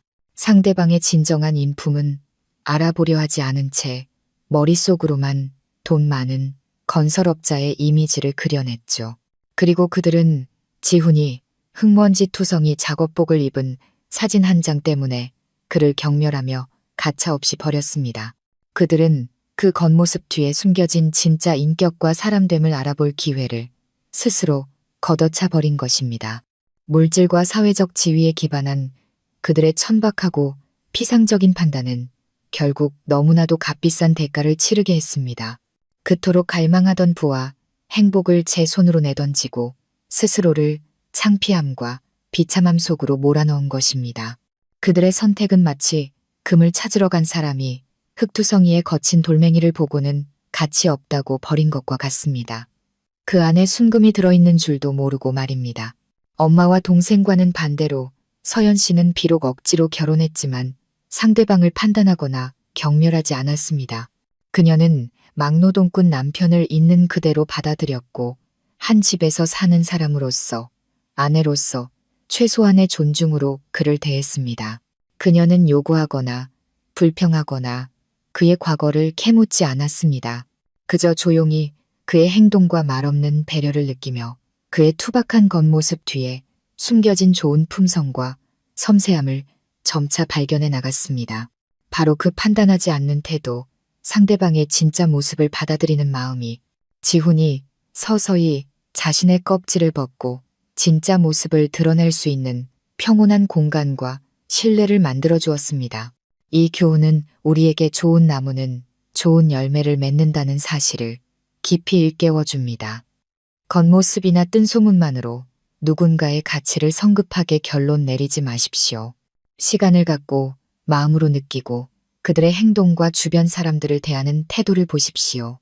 어쩌면 인상적이지 않은 외모 뒤에 황금 같은 영혼, 다듬어지기를 기다리는 다이아몬드, 원석이 숨어 있을지도 모르기 때문입니다. 특히 사랑과 결혼이라는 관계에 있어서는 내면의 인격적 가치를 이해하고 존중하는 것이야말로 세월 따라 변할 수 있는 물질적 가치가 아닌 오래도록 지속되는 행복의 가장 단단한 기반이 될 것입니다. 그리고 아마도 이 이야기를 더욱 특별하고 인간적인 가치로 빛나게 하는 것은 바로 희생과 그 한계에 대한 메시지일 것입니다. 서연 씨는 많은 한국 가정, 특히 시골 가정에서 볼 수 있는 전형적인 장녀의 모습을 보여줍니다. 그녀에게 희생은 거의 본능과도 같았습니다. 그녀는 동생을 위해 학업의 꿈을 희생했습니다. 가족의 생계를 위해 자신의 청춘과 노동력을 희생했습니다. 하지만 그녀의 희생은 감사함으로 돌아오지 않았고 오히려 이용당하고 당연한 의무로 여겨졌습니다. 그 이용의 정점은 가족의 체면과 탐욕을 위해 자신의 인생과 행복 전체를 맞바꾸는 결혼으로 내몰렸을 때였습니다. 이 이야기는 우리 모두에게, 특히 여성들에게 희생은 어디까지가 충분한가? 라는 크고 무거운 질문을 던집니다. 숭고한 희생과 자기 파괴로 이어지는 나약하고 맹목적인 희생의 경계는 어디에 있는 걸까요? 서연 씨의 초반의 침묵과 수용은 많은 이들을 답답하고 화나게 했을지도 모릅니다. 하지만 그것은 많은 여성들, 특히 가난하고 가부장적인 가정의 장녀들이 매일 겪고 있는 아픈 현실이기도 합니다. 그들은 효도, 책임, 의무라는 보이지 않는 끈에 묶여 자기 자신도 독립적인 개체이며 꿈꾸고 자신의 행복을 추구할 권리가 있다는 사실을 잊고 살아갑니다. 하지만 이야기는 그 비극에서 멈추지 않았습니다. 지훈의 등장, 그리고 무엇보다 그가 그녀에게 보여준 사랑과 존중은 서연 씨가 자신은 그보다 더 나은 대우를 받을 자격이 있다는 것을 깨닫게 하는 강력한 전환점이 되었습니다. 그녀는 행복할 자격이 있고 사랑받고 존중받을 자격이 있었습니다. 그녀는 자기 자신을 되찾는 여정을 시작했습니다. 다시 공부하고 자신의 커리어를 쌓기로 결심한 것은 단순히 부자가 되기 위해서가 아니었습니다. 자신의 가치를 증명하고 자신의 힘으로 당당히 서기 위해서였습니다. 이것은 여성들에게 보내는 매우 강력하고 의미 있는 메시지입니다. 희생은 아름다운 덕목이지만 자기 자신을 잃을 정도로 희생해서는 안 됩니다. 당신에게는 꿈과 포부가 있으며 그것을 추구할 권리가 있습니다. 진정한 사랑, 건강한 관계는 상대방이 자신을 위해 모든 것을 포기하게 만드는 것이 아니라 서로를 지지하고 함께 미래를 만들어 나가는 것입니다. 지훈이 서연에게 해주었던 것처럼 말입니다. 마지막으로 콩쥐 서연 씨의 이야기는 진정한 사랑에 대한 달콤하고 의미 있는 찬가입니다. 그 사랑은 첫눈에 반하는 짜릿함이나 화려한 약속에서 시작되지 않았습니다. 외로운 두 영혼의 공감에서 싹텄고 깊은 존중으로 자라났으며 가장 혹독한 상황을 통해 그 진실함을 증명받았습니다. 지훈은 서연의 외모 때문에 그녀를 사랑한 것이 아닙니다. 그는 그녀의 인격, 선량함, 그리고 놀라운 삶의 의지 때문에 그녀를 사랑했습니다. 서연은 지훈이 부유한 재벌 2세라서 그를 사랑한 것이 아닙니다. 그녀는 그가 무뚝뚝하고 말수적은 막노동꾼일 때조차 그에게 호감과 설렘을 느꼈습니다. 그들의 사랑은 두 영혼의 교감, 서로의 핵심 가치를 이해하고 존중하는 것이야말로 가장 견고하고 영원한 연결고리라는 것을 증명합니다. 두 사람이 서로에게서 진정으로 그것을 발견했을 때 사회적 지위, 출신 환경, 세상의 편견과 같은 모든 장벽은 무의미해집니다. 구독자 여러분, 현실의 삶이 서연 씨의 이야기처럼 언제나 해피엔딩으로 끝나지는 않을지도 모릅니다. 인생의 비극에서 우리를 구해줄 가난한 척하는 왕자님이 항상 나타나는 것은 아닐 겁니다. 하지만 이 이야기는 우리 마음에 꺼지지 않는 희망과 믿음의 불씨를 지폈습니다. 우리가 선량하게 살고 끊임없이 노력하며 결코 자존감과 인격을 잃지 않는다면 왕자님이 없더라도 우리 스스로 운명의 주인이 되어 여왕이 될 수 있다는 믿음 말입니다. 그리고 어쩌면 그 당당하고 강인한 여정 위에서 우리는 겉모습의 화려함이 아닌 우리 영혼 자체의 반짝이는 빛을 알아보고 소중히 여겨줄 진정한 동반자를 만나게 될지도 모릅니다. 서연 씨의 이야기가 여러분의 마음을 따뜻하게 하고 의미 있는 교훈과 아름다운 것에 대한 믿음을 주었다면 주저하지 마시고 채널 구독, 좋아요, 그리고 영상 공유를 부탁드립니다. 여러분의 작은 행동 하나하나가 저희 여유로운 노후 채널이 앞으로 더 좋고 의미 있는 이야기를 만드는데 큰 원동력이 됩니다. 우리 함께 아름다운 인문학적 가치를 널리 퍼뜨려 우리 자신과 주변 사람들의 삶이 조금 더 따뜻하고 아름다워질 수 있도록 노력합시다. 경청해 주셔서 진심으로 감사합니다. 사랑하는 분들과 함께 평안하고 행복한 하루 보내시길 바랍니다.